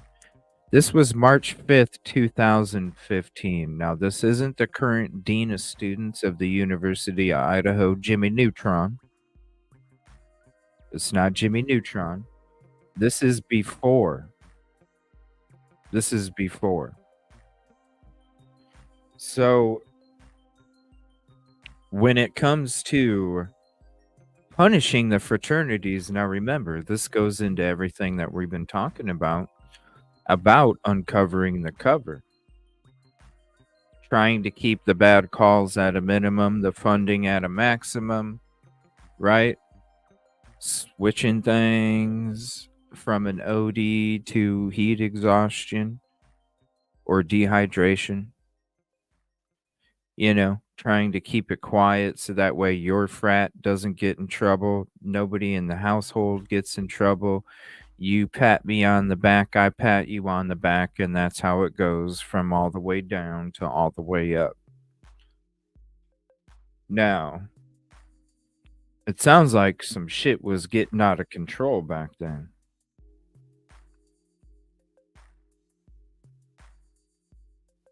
Sounds like shit was getting out of control. I don't know, Chappie. Does it have something to do with what we're talking about? Let me know and I'll go grab it if it is. So Rosie shared these from that. I no longer believe this is an environment where I can work on issues of student safety. Craig Chatriand, the Dean of Students, University of Idaho, prior said, the safety of our students is the primary concern of the Dean of Students office, and not being able to address concerns through our already established policies and agreements takes away the effectiveness of what this office can do. And let me flip that around for you real quick. It affects what our office can do. Now, this is a statement. Previous Dean of Students at the University of Idaho, Craig Chatriand.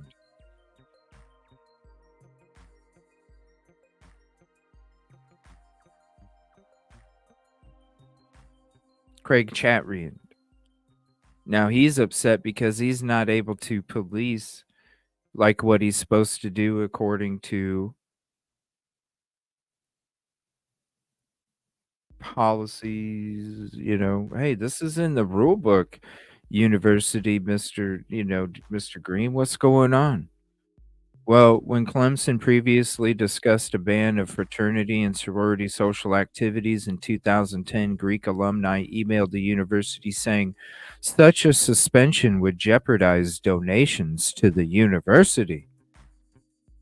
Some faculty and students had speculated that similar threats had been made, leading to De Sabantino's departure, but Robin Denny, Clemson's director of media relations, said those comments were unfortunate, and uninformed Greek alumni at Idaho have made similar threats over recent proposals to require first-year students to live in residence halls rather than Greek houses.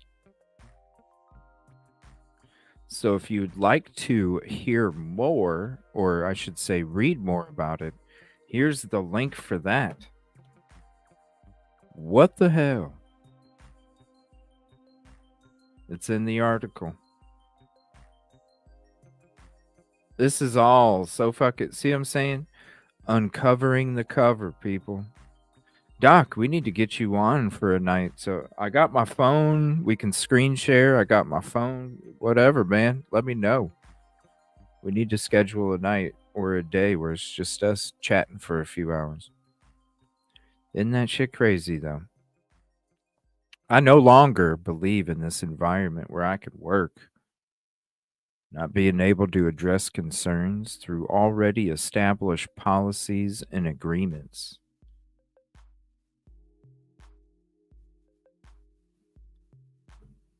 University, listen, suspensions.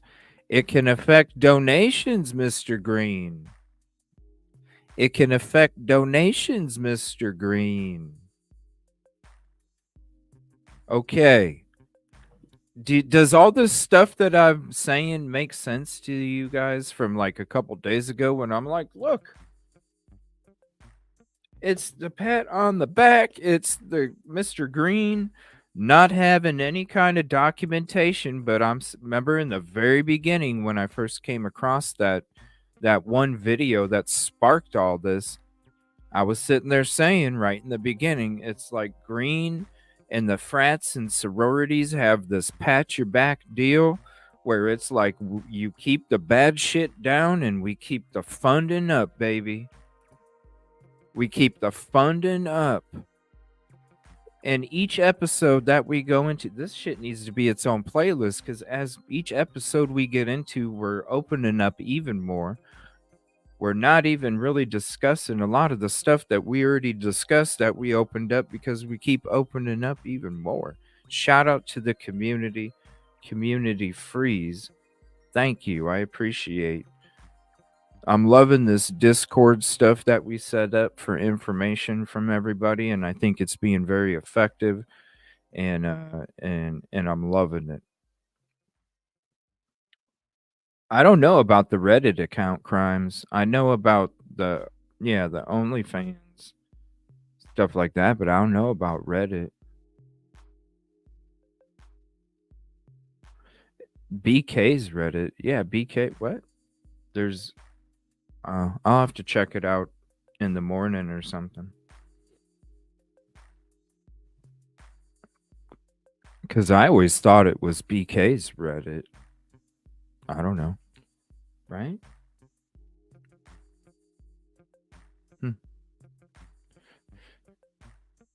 So now, remember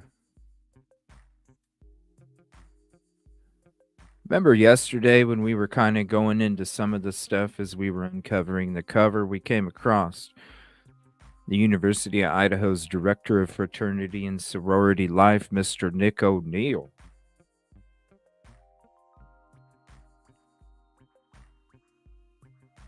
Mr. Nick O'Neill. Who's Mr. Nick O'Neill? Now, this is the one that I had some issues like trying to click on links and stuff, because some of these links would just time out. And I know some of the others were having some issues as well. Now, this makes me wonder right here. This makes me wonder. Was this gentleman one of the, remember when we were reading the president's chapter about the crime, right? And if you didn't, if you weren't around or you weren't able to hear it, here's the link to the video. I did part 1 and part 2 and put it together, and that's where I read the final chapter for you guys with a little bit of my passion. So when we read that, it was right from the book, said that they had sent out teams. They had sent out teams to go interview the students, the fraternities, and the sororities. They set up a headquarters at the administrative building, set up headquarters, sent out teams. Now, when you sit here and you look at these awards, this one right here from this gentleman right here was $10,000. Look. This one right here was $10,000. $10,000. Read. They're all hip together. You got Director of Fraternity and Sorority Life, Nick O'Neill. Now Nick O'Neill, he's a Director of Risk Response and Education. Nick is an experienced professional with over 7 years of experience in fraternity/sorority advising, education, and leadership.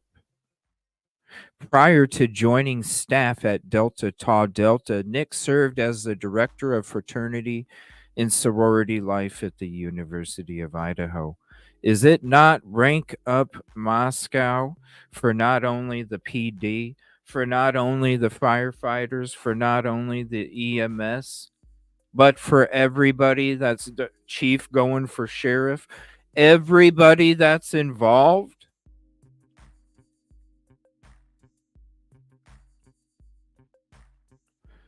It makes me wonder, because remember, like I said in the beginning, and like I've said a long time about these statements from the PCA, they feel like they're suggested. It feels like it came from a counselor or medical professional that before they even sat down said, look, I understand you're not talking to anybody else, but you have to talk to me. And you have to understand that I'm going to be giving LE this information. I know you're not comfortable talking to anybody else, but you've talked to me before. This is what I'm here to do. Will you talk to me and let me know what you witnessed? And that's why LE always had to make sure that the university was up in front in the press conferences and in the meetings and everything, is because the MPD knew that that's the only source for their information when it came to anything that was going on with the crime or the people involved. So it makes me wonder, is this the dude that was the leader of that team that went out to go to these different fraternities and sororities? Was this the dude that sat there and said, Dylan, tell me what you heard and saw? And then is this the one that said, as she stood there in shock phase, it makes you wonder. Rank up Moscow all over. All over. No, you're spelling it wrong, Chappie. It's showing it on the screen. I'm showing you right here. Here's the link.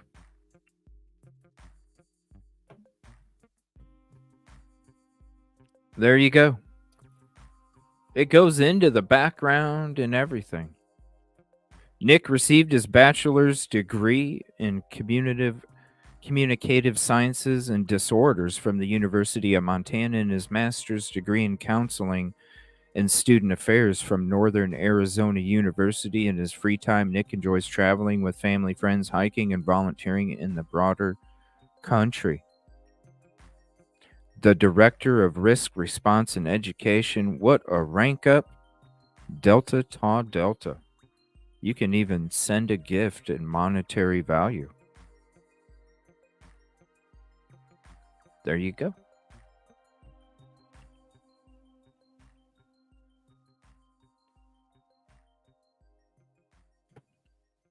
So if you want to get more into it, let me see here. Fraternity and sorority life. You have the campus directory, which is old now. Let's see here.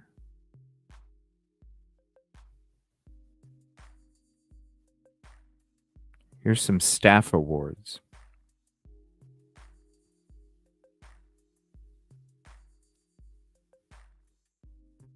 Here's this link. We're going to go through, remember, because it's Rank Up Moscow, right? We're going to share some links with you here, too.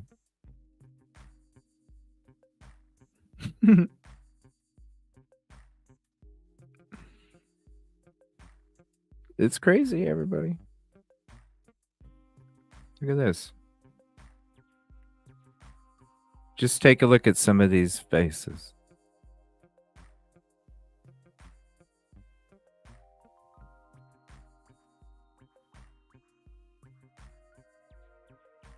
Familiar faces, isn't it? Some we just saw today, some we've seen for a year and a half, some we've seen for just a few months.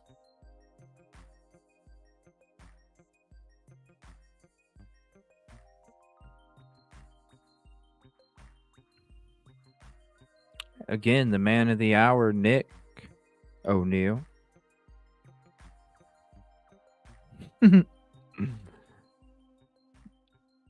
Now look at this. Outstanding IFC advisor, Nick O'Neill, University of Idaho. This is from the North American Interfraternity Conference. This goes all over the place. This goes all, yeah, Jimmy Neutron. This goes all over the place.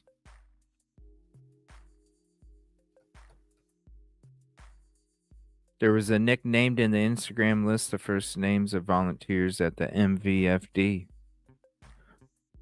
Uncovering the cover continued.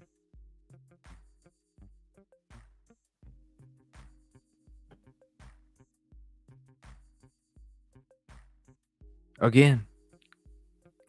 Boy. This shit's crazy, right? And remember again last night, we were talking about how Sigma Chi, $463,000 in academic scholarships, foundations, awards. Money, money, money, money, money, money. You keep the bad calls down. You keep the funding up. Who's another leader of that we're in? Nick O'Neill. Did it so well. Look at all those awards. And now he's the big man on campus for, with Delta Tau Delta. He's the director of risk response and education on only 7 years. 7 years. But when it came to the experience in Idaho, catapult.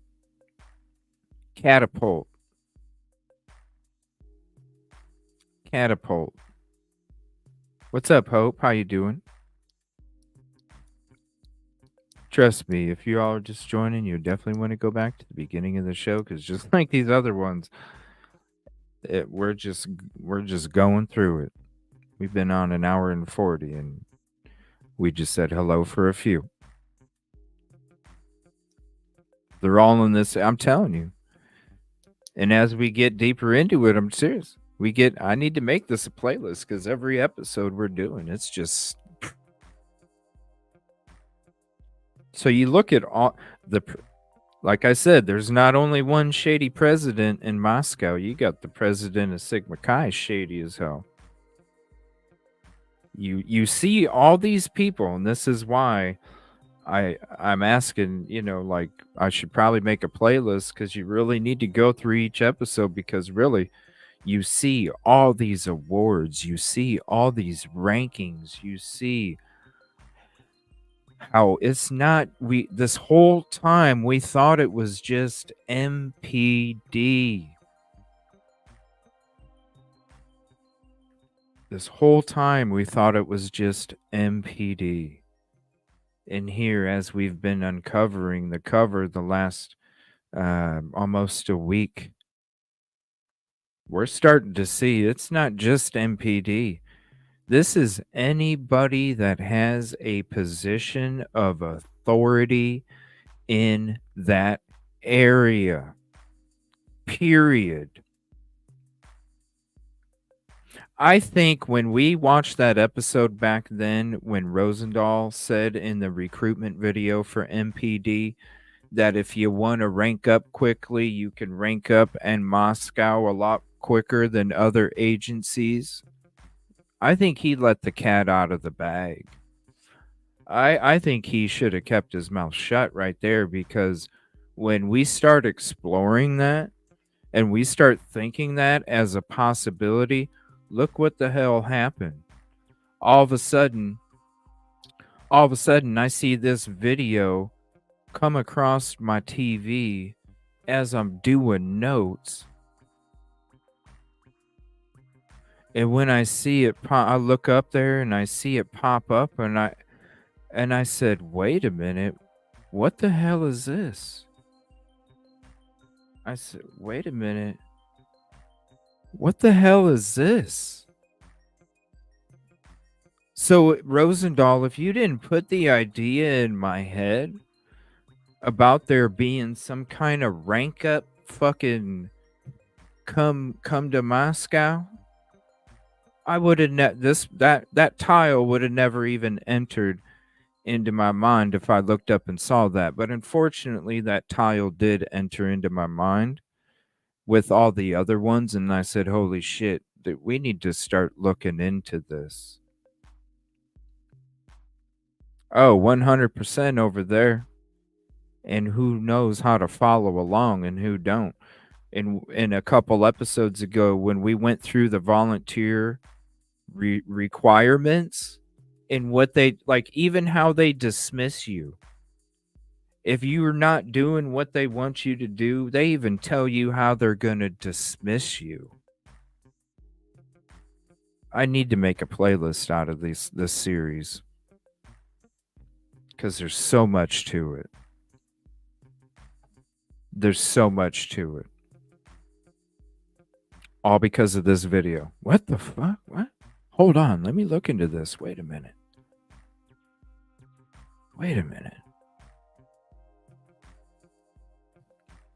They're all connected. What happened? Like I always said, guess what? What's the easiest way to get rid of your DNA from a crime scene? To show up the next day to help. Who has the most invested reason on why to switch an OD to dehydration?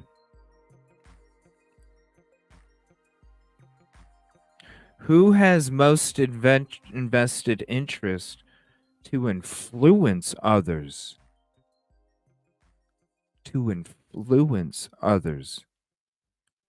To keep the bad calls down, and everybody gets the funding, the awards, the recognition, the hero status.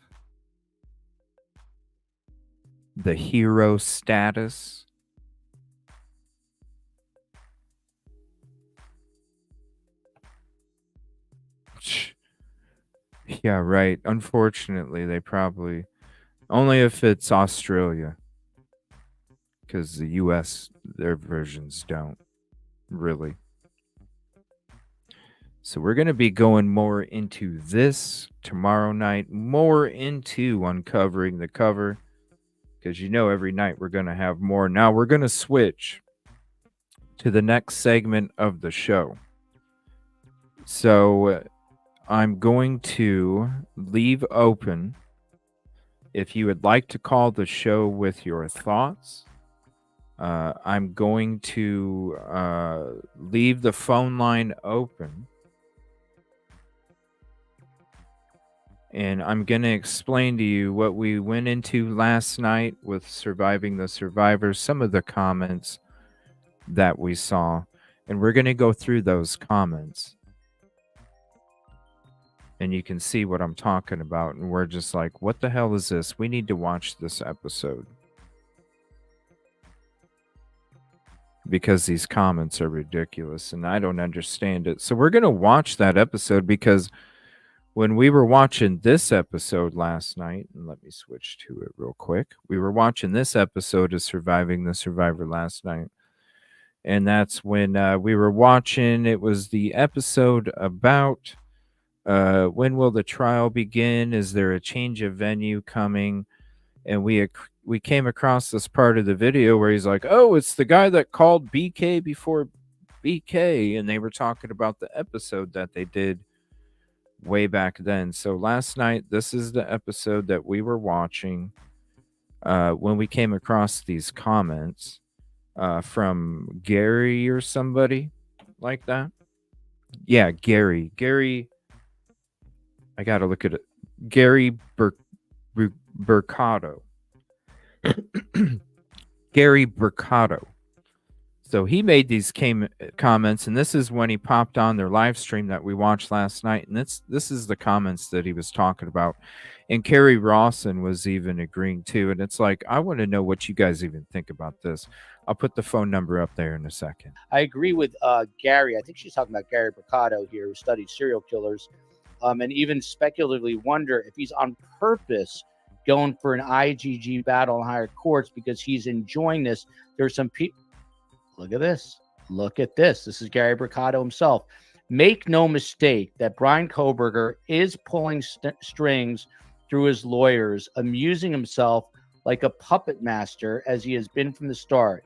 The courts are colluding with him unwittingly. This is Gary. It is characteristic of people of his apparent. See what I'm saying? It is characteristic of we called it before. Make no mistake that BK is pulling strings through his lawyers, amusing himself like a puppet master as he has from the start. So I'm going to show you here those comments. There's a few of them. I got to switch to this. And if you'd like to call in, you're more than welcome. Phone lines are open. It says, make no mistake. What the hell is this? So this guy called BK before BK, right? Make no mistake that BK is pulling strings through his lawyers, amusing himself like a puppet master, and he has been from the start. The courts are colluding with him unwittingly. What? I called BK. Here's another one. It is characteristic of people of his apparent type to do so.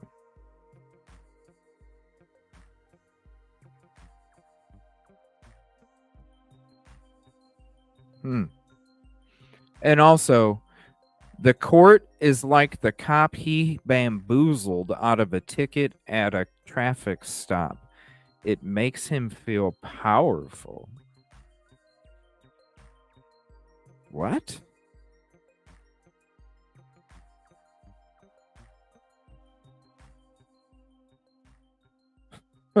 What's up, Facts and Truth? Moonlight Rays, ticket 78.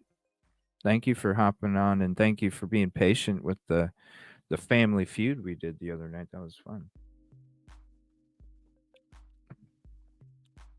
Uncovering the cover. Thoughts on what, buddy? Sorry, I missed it. Where's Jack S and Jack D? The church, the frats, the volunteers, Green, Jimmy Neutron, Chief Fry, whole cast of characters in Moscow. In my opinion, sororities train girls, if you know what I mean. Just think of the grub truck. Remember back when we were going through the grub truck way back in December, if you were part of the community, not this last year, but December of 22.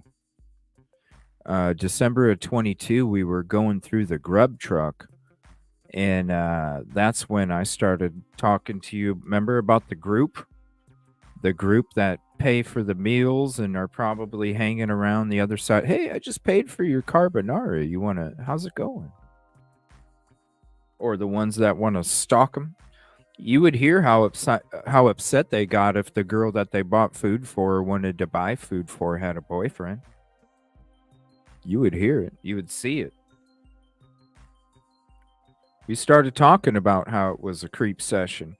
How can Dr. Brucato say that there's no clinical evaluation or diagnostic finding this is...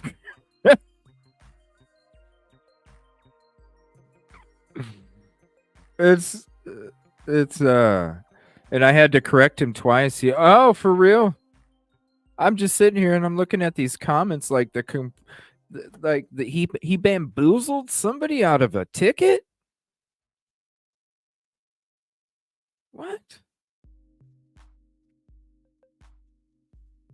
He bamboozled the lady out of giving him a ticket. And then you got this right here. Make no mistake. Make no mistake. BK is pulling strings through his lawyers, amusing himself like a puppet master, as he has been from the start. The courts are colluding with him. His first book is interesting reading, and he is an interesting character, but his statements you quoted are... You know what I'm saying? Like, that's when we were watching this episode, we're like, what the hell is this? Oh, we're going to be talking about this tomorrow. We're going to watch the episode, too, and we are. We're going to watch the episode here in a few of when he supposedly called Koberger. I'm calling Koberger, and then he said he called Koberger. I mean, even the host, listen to this. He says it right here in this episode. Hold on. I'll even go to you called Koberger before it was Koberger. Here. Timestamp 56 or something. Under some pretext for how IgG information has been generated, and that there are definitely privacy issues, and that this defense is pushing this issue aggressively, and the state is aggressively trying to protect some privacy rights.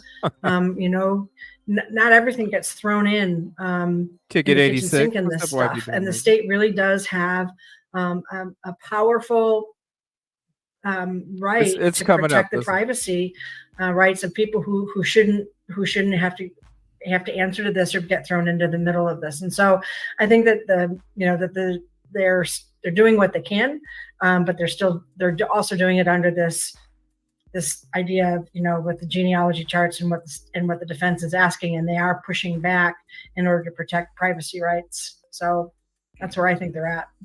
By the way, Gary, I want to get to this question, so I'm not bringing up his comment, but he says, Joel, remember we called this before there was even a suspect. It is true. If you go back and listen to Dr. Ann Burgess and Dr. Gary Mercado before they came upon Brian Koberger just after the murders, I had Ann and Gary on, and they profiled him almost to a T. So okay, so we're gonna watch that tonight, everybody. When we saw that last night, we were like, what the fuck? We saw these comments and we were like, wait a minute, what, bro? Make no mistake. What, huh? And you called BK to a T. Oh, really? We're gonna watch this episode. We're gonna watch this episode. Yeah. So, and we're gonna have plenty of updates tomorrow's show too. When it comes to all the other stuff we were talking about, I am gonna, while we do listen to this, I'm gonna make an episode playlist of uncovering the cover, and I'll drop the episode playlist in chat so you can have it as well, because I think really as we dig into it in each episode, there's just so much to it. If you don't watch one episode, really, you missed a really good chunk of stuff that's being uncovered. So I'm going to do that.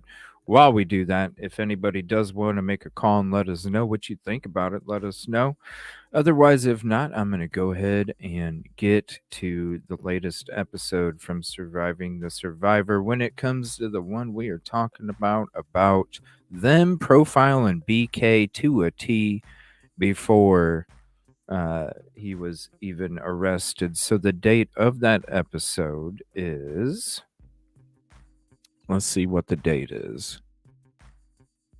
It was December 9th, 2022. And I think I do kind of remember watching this one, because I remember seeing him sitting like that. Now, I didn't know this. His profile picture to me looks like somebody completely different than what I see on this episode that we are about to watch. So I think that's why I'm looking at this right here, and I'm like, and I see, right? I'm seeing this face, and I'm going, okay, this doesn't look like this guy sitting in the camera, but I guess it's so now that I see him sitting in the camera on this episode, I'm like, oh, okay, yeah, I remember this guy now. Now, bro, you got to update your photo there, buddy. Damn, bro. You got to update your photo. I didn't even know that was you. Make no mistake that BK is pulling strings through his lawyers, amusing himself like a puppet master as he's been from the whole start. Why? I don't understand this. I'm going to put a poll up here real quick. Give me 1 second.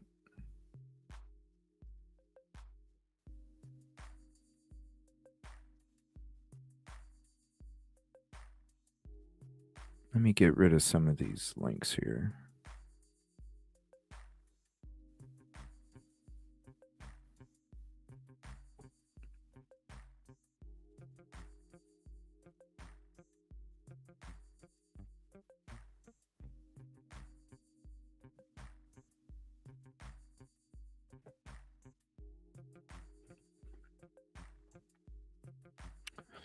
Yeah.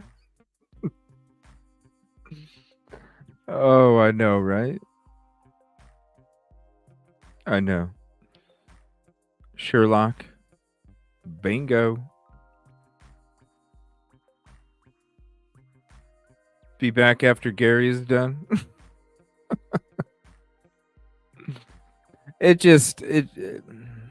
I'm just like, how in the hell? You really?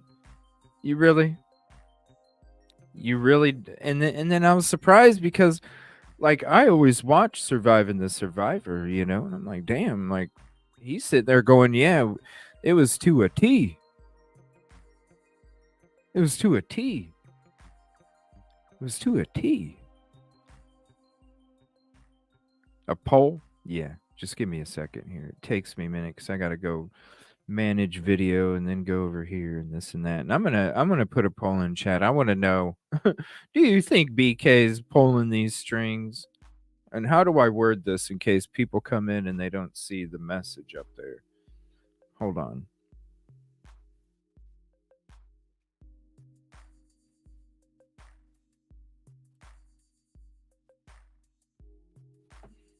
Is BK pulling strings through his lawyers?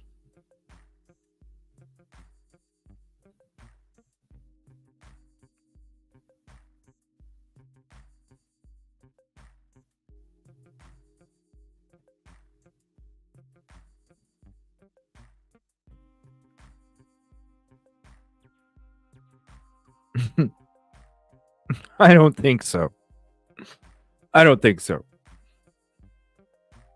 Gary, we are favorites. Fraternity as a channel. That's how they got around. Okay. We're going to be checking it out. Like I said, I was surprised when he's like, yeah, you to a T. I was like, what? And he's making these comments. I'm like, okay, let's CJ dropped a video for the reason. Oh, okay, hold on one second.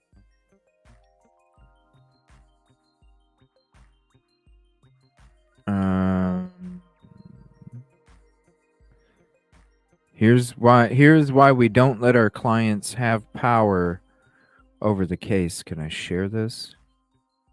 Let me see here. I think I can. Hold on.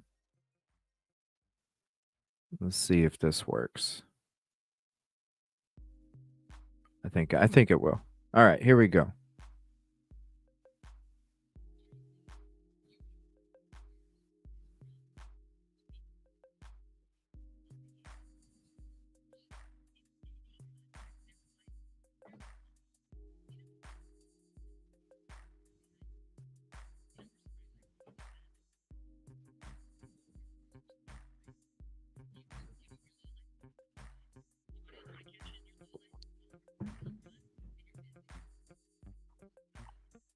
No sound? Hold on. Let me try it again. Let's see. All right, try this. Hold on. Come on, StreamYard, do better. How about this? Extremely unusual for lawyers who are this prominent to be out there openly lying to the court in any context, never mind under oath. You know, I can't tell you the number of conversations we'd have behind closed doors, you know, where somebody's like, oh, it's a bad document. You know, like, what are we going to do with that? Well, we're going to produce it to the other side. You want to give up your law license for this client?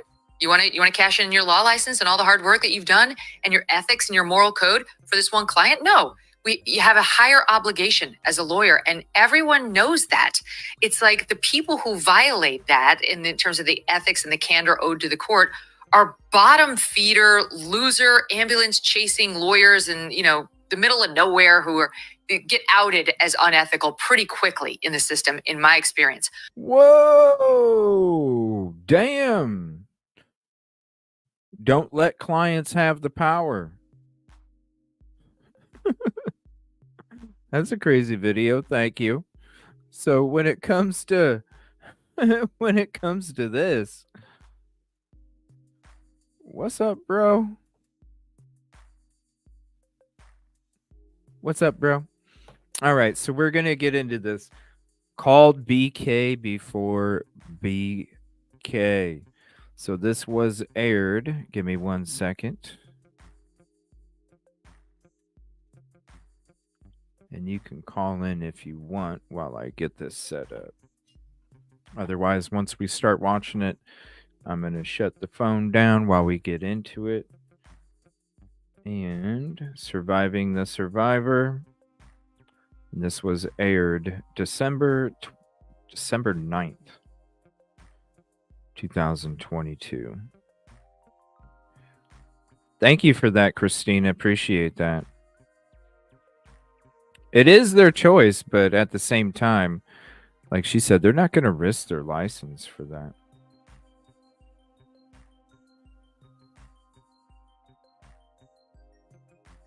They're not going to risk their license for that. All right, here's that episode, and we're going to get into it. Thank you, everybody, for hanging out. Please hit the like if you haven't yet, and I'm going to get that playlist put together for you guys when it comes to the episodes and the shorts as well. Surviving the Survivor. This Sunday will mark 4 weeks since the absolutely savage and brutal quadruple murder of the 4 University of Idaho students. Still no suspects have been named and no murder weapon in sight. We're going to break this all down, and you guys are in for a treat. We've got an amazing panel of 3 all-stars. One of them, a legend in her own right. You're looking at Ann Wolbert Burgess. She is an internationally recognized pioneer in the assessment and treatment of victims of trauma and abuse, and the author of A Killer by Design, Murders, Mind Hunters, and My Quest to Decipher the Criminal Mind. Among her many awards and accolades in 2016, she was named a living legend by the American Academy of Nursing. This resume, I could go on for 3 days. She also worked with the FBI Academy special agents to study serial offenders and the links between child abuse, juvenile delinquency, and subsequent perpetration. You know the super successful Netflix show Mindhunters, about the FBI's first day of criminal profiling.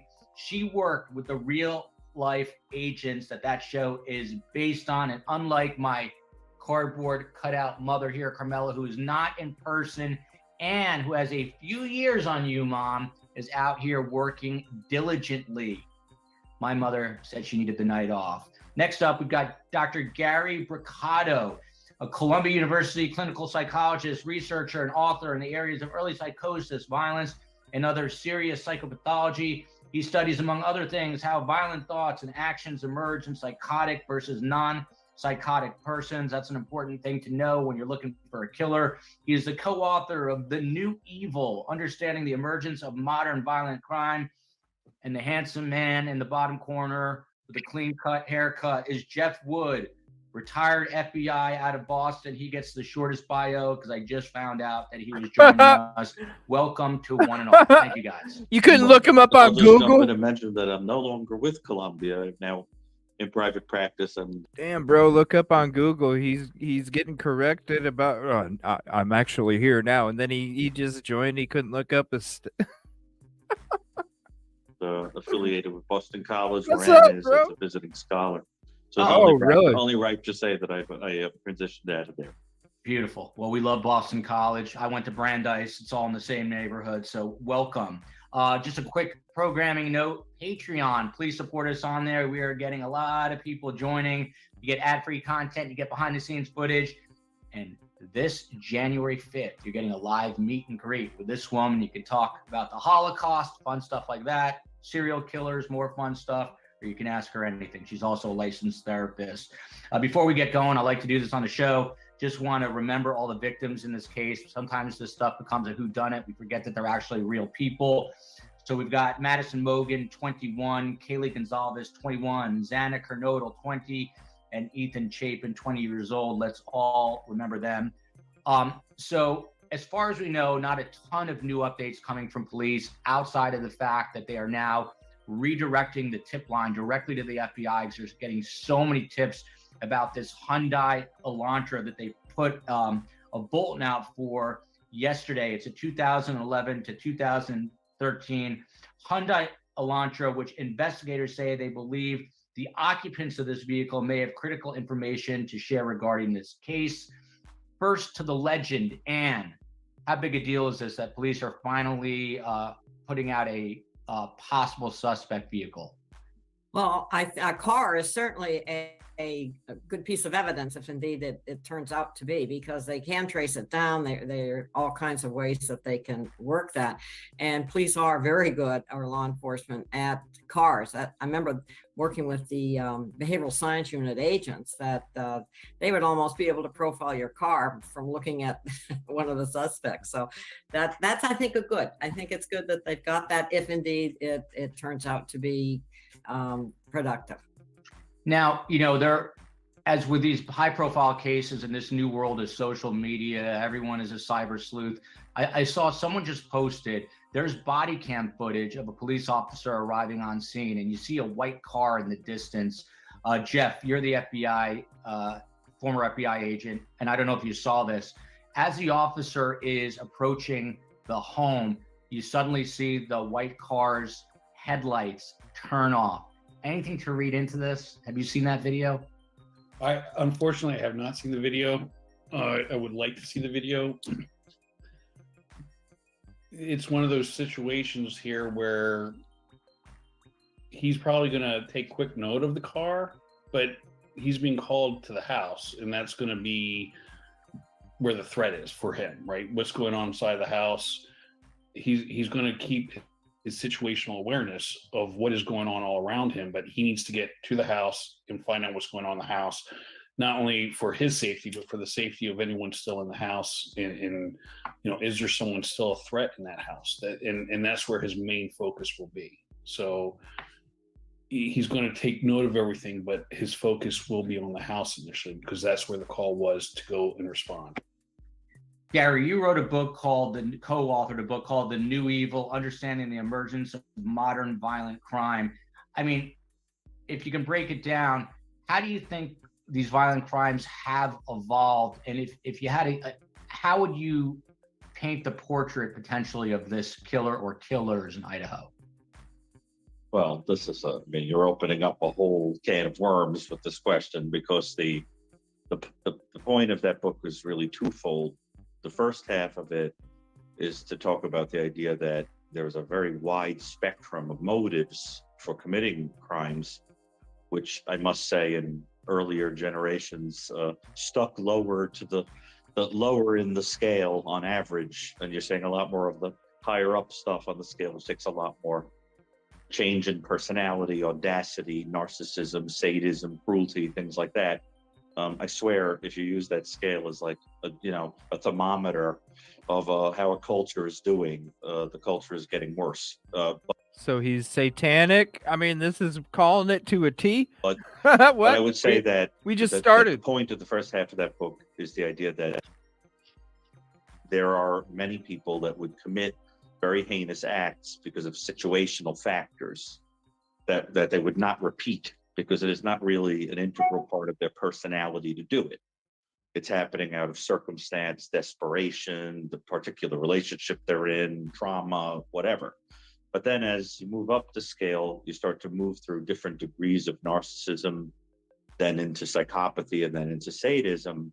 You start to see that the personality really figures into the motive, so that then the crimes don't make as much sense, because you can't say, well, there's a clear discernible motive here beyond some thing that just must be in the person's fantasies. Like, for example, in this Idaho case, there's no overt sexual assault. So then you say, well, what would be the point of doing this? Well, there must be a point. Most people don't just do things for no reason, except for that small fraction of people who do things like this because they're profoundly disturbed or on drugs or alcohol. So that the question is, what would the motive be? And what makes that a little tricky when we look at modern crime, particularly since the 1960s in the Western world, is that a lot of things are an expression of sexual frustration, an outlet for sexual frustration, whether it's overt or not overt. And Anne, for example, was one of the people who really helped to elucidate that sex crimes don't have to necessarily involve overtly sexual things. That a person can express those frustrations in butchery or mutilation without any real clear indication. And then the second half of that book is really just to get into the idea that there are crimes that couldn't happen in previous generations because the technology didn't exist, like the internet or the microwave, for example, which was used for murder almost immediately upon its invention, right, to kill an infant. As soon as something is invented, someone uses it in a new way, right? The metaverse, Ann and I, is something we've been talking about recently. It's pretty much a matter of time until it's used for crime, right? People do that. But there are also new evil in the sense that we're talking babies now too. Cultural disinhibition, changes in what people will permit and tolerate, so that as the culture changes, the likelihood of these more audacious crimes increases. As a matter of fact, this Ohio crime is awful, but one hates to admit that you could look at the front page of the newspaper over the course of a year and it almost starts to become a common kind of story to hear these kinds of things. But 60 years ago, it would have been like the crime of the century.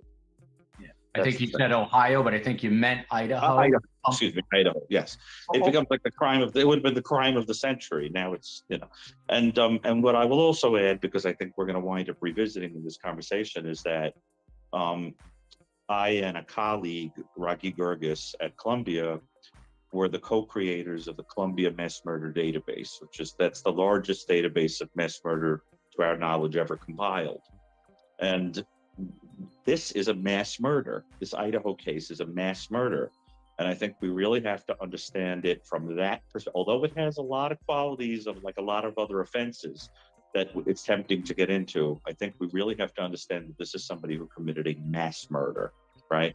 Which according to some definitions is 3 or more victims in the same place, same time. And other definitions is 4 people in the same place at the same time or more. By either definition, we're looking at a mass murder. So just to put those things out there, but I think this is really going to come down to motive, and I bet it's a decidedly modern one. Sadly, we are the world capital of mass murders, unfortunately. And to you, the legend of the panel. I spoke to a Navy SEAL who's also a former FBI special agent, and he said he didn't think it was a rage killing. And I'm going to get into a little bit more of what his take was a little deeper into the show. He does not think it's a rage killing. Do you, and how are you profiling this killer from the information that you've gathered thus far?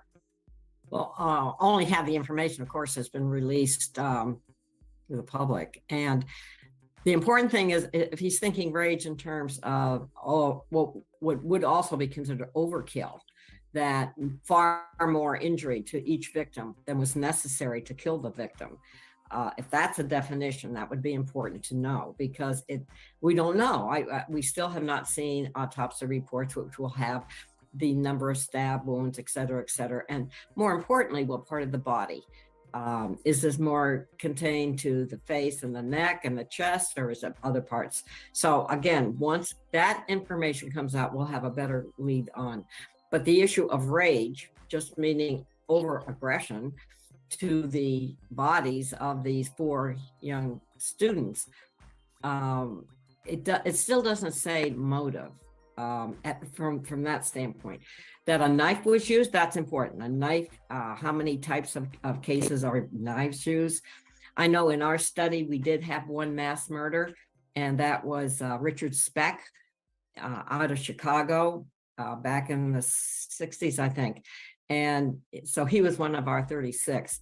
And so I've been trying to look at that to see if there's any differences, any similarities, that kind of thing. But he used a variety of ways of killing the young students. But in this case, in your Idaho case, again, I'd like to wait a little bit to see how much injury to the victim and what location of the injury.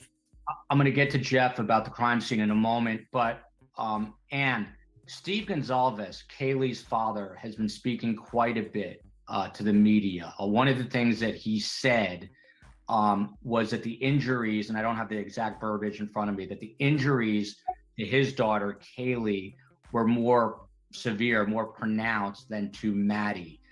Are you reading anything into that? When I spoke to this Navy SEAL, he said it could be that she was a target. It could be that they got to Maddie after the person got to Maddie afterwards and could have just been fatigued. This, without getting too macabre, this Navy SEAL was saying it is difficult to kill a person. It takes a lot of energy, especially with a knife. But what do you make about the fact that the father came out and said that the injuries to his daughter were worse? Well, it would give you some, what the meaning of that would obviously be in the motive of the offender. If there was more, again, I want to know location to see where it is, what number she was in terms of being of the 4. I absolutely agree with the Navy SEAL that it takes a lot of strength to go to kill 4 young people who, some of them obviously could have woken up and resisted. We don't know that. But I think the other important thing is it was dark. Unless he turns the lights on, it was dark. So he's doing this. Does he really know who is who, if you will? That would be important. And why he leaves the first 2 and goes to the next floor, the 3rd floor, and kills the others. Something, and that's where his daughter was. I think that is important. So that if he, there's been a lot in the media about targeting, and could it have been her that he was targeting? And so again, I think that's important information. And I would just keep that, again, with the understanding that the context that it's in. I just find a lot of the lights being off, and who is he stabbing, and how much does he even have? I think there's some talk that they can wear these lights in the dark that would shine on person, but that had to have been a very well planned type of crime. Just to follow up on location, you're meaning the location of the stab wounds, and yes. So let's say it was the abdomen as opposed to the neck. What does that location tell you as someone that reads into the minds of these killers? Well, I'm looking at more if they're at the neck and the chest. That is usually where you would see stab wounds. To the abdomen, that could just be that he's just not visualizing well where he's stabbing. That's going to be a less of a lethal weapon. You have fewer arteries in that area unless you get down to the thighs. So I think that, again, if there was so much blood from what they say, it's got to be probably more to the neck and the chest, which is very well planned. That to me says he's very well planned. So Jeff, NBC News had an interesting report. They spoke to some former FBI agents such as yourself. And basically the gist of this story is one of these FBI agents. What'd you do? Just get done eating a steak, bro, or some corn on the cob or something? What the fuck is going on down there? It's going to take a long time. This is not like the TV show. It's not like CSI. And this agent went on to say, former agent went on to say, it's complicated by the chaotic nature of the murders, the layout of the rented house where the victims were found, the likelihood that many students hung out or partied there, collecting and... Is he smelling his fucking finger now? Bro, what are you doing, man? You're picking your teeth and then you're smelling your finger? What the fuck? It's got to be probably more to the neck and the chest, which is very well planned. He's picking his teeth and smelling his finger. What are you doing, so bro? Jeff, NBC News had an interesting report. They spoke to some former FBI agents such as yourself. Andrew, is it okay next time that I come over there if I can pick my teeth and smell my finger too? And basically the gist of this story is one of these FBI agents says, look, it's going to take a long time. This is not like the TV show. It's not like CSI. And this agent went on to say, former agent went on to say, it's complicated by the chaotic nature of the murders, the layout of the rented house where the victims were found, the likelihood that many students hung out or partied there, collecting and processing hundreds of DNA samples, and then looking for a potential suspect or suspect's genetic profile could take weeks or months. Do you agree with that? And how difficult is it to process this crime scene? I can't imagine. I do agree with that. What is it? I was not a homicide investigator, but I spent my 20 years in the FBI conducting investigations targeting violent gang members. So I helped out in many instances after the fact where murder took place and helped out in different ways to help solve murders.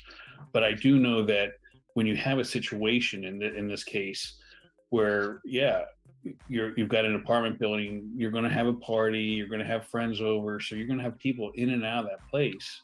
So you're going to have fingerprints left there, DNA left there. So in this situation, when the murder takes place and you're going through that,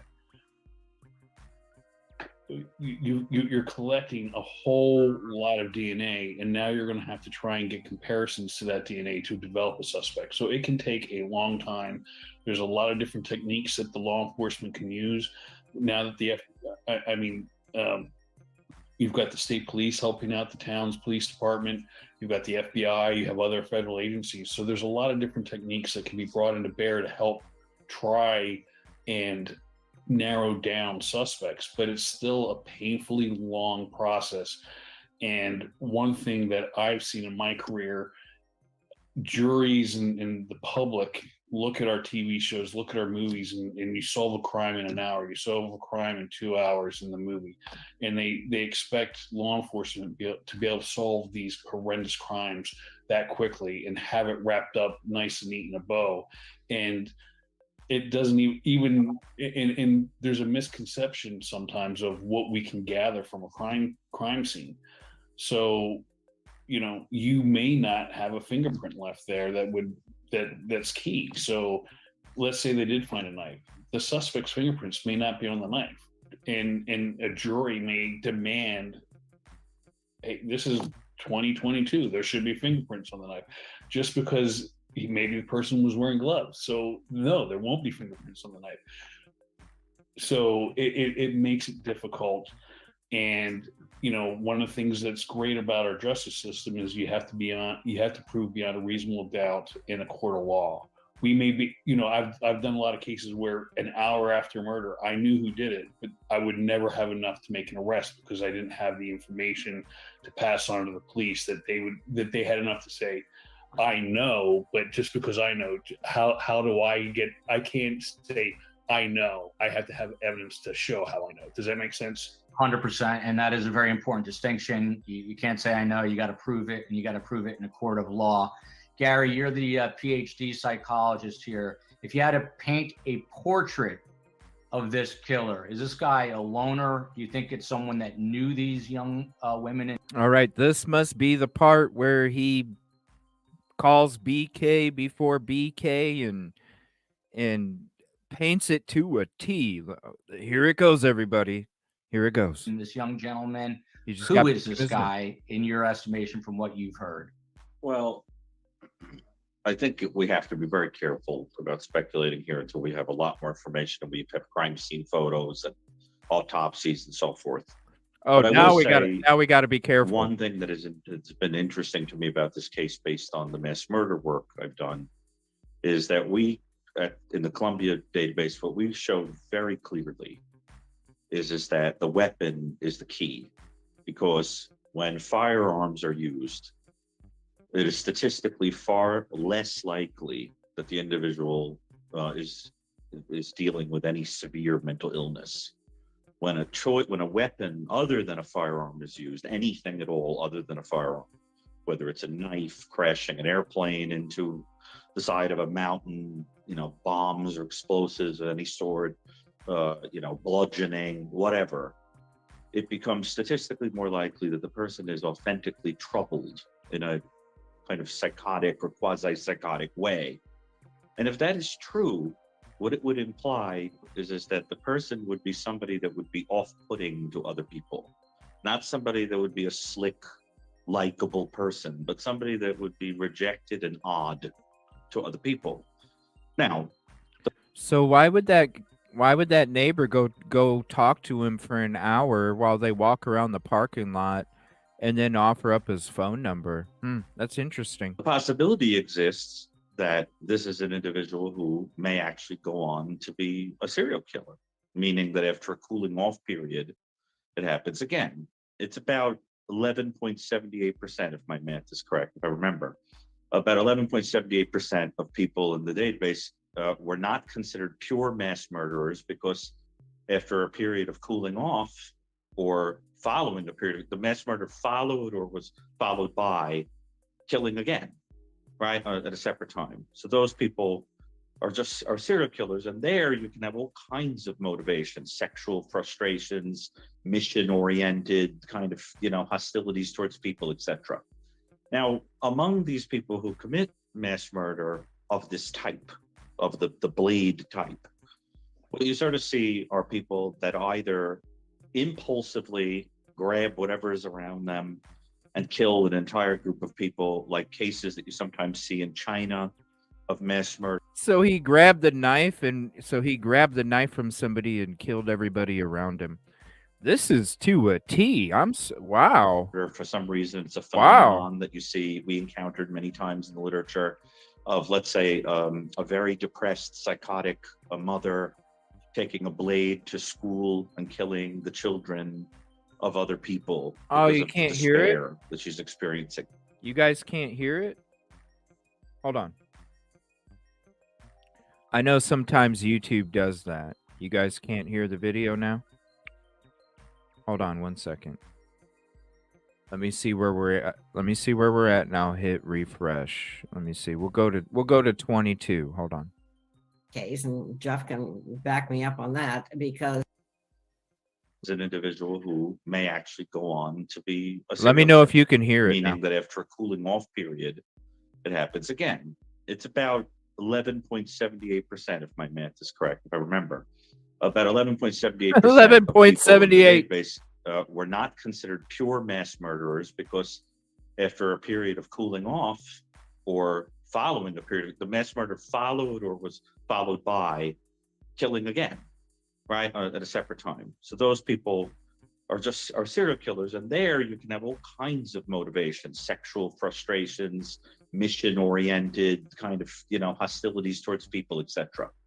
Now, among these people who commit mass murder of this type, of the blade type, what you sort of see are people that either impulsively grab whatever is around them and kill an entire group of people, like cases that you sometimes see in China. Oh my gosh, there's a K-bar. All right, here we go. Of mass murder. For some reason, it's a phenomenon that you see, we encountered many times in the literature of, let's say, a very depressed, psychotic mother taking a blade to school and killing the children of other people because of the despair that she's experiencing. That kind of impulsive, quasi-psychotic or fully psychotic kind of emotional upset leading to mass murder with a knife, because that's what just happens to be there. But the other thing that you see are people where there is almost a kind of odd, what we would call schizoid, kind of psychotic-like detachment Schizoid? from, warm, normal human relations, and a kind of a paranoid. Schizoid. I've never heard of that. I'm sure probably maybe you guys have. I never have. Schizoid? A schizoid. Hold on. This is the most replayed. Schizoid. Schizoid. What is it? For some reason, it's a phenomenon that you see, we encountered many times in the literature of, let's say, a very depressed, psychotic mother taking a blade to school and killing the children of other people because of the despair that she's experiencing. That kind of impulsive, quasi-psychotic or fully psychotic kind of emotional upset leading to mass murder with a knife, because that's what just happens to be there. But the other thing that you see are people where there is almost a kind of odd, what we would call schizoid, kind of psychotic-like detachment from, warm, normal human relations, and a kind of a paranoid detachment from people, and an individual that can feel very slighted and deeply, brood and feel kind of paranoid about rejection, particularly by women. Oh, like a schizoid. So he mispronounced it? Because I know what schizophrenia is. I never heard of a schizoid. I never heard of a schizoid.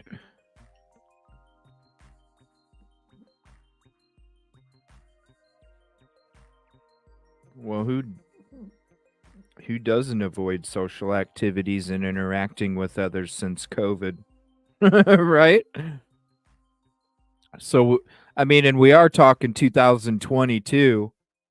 That's 2 years after COVID came in. I mean, who in the fuck wasn't a schizoid at that moment in time if it's a personality disorder where people avoid social activities and interacting with others? Like, everybody was. Come on. Or come to view certain. I was. That's why I made a YouTube show. Person.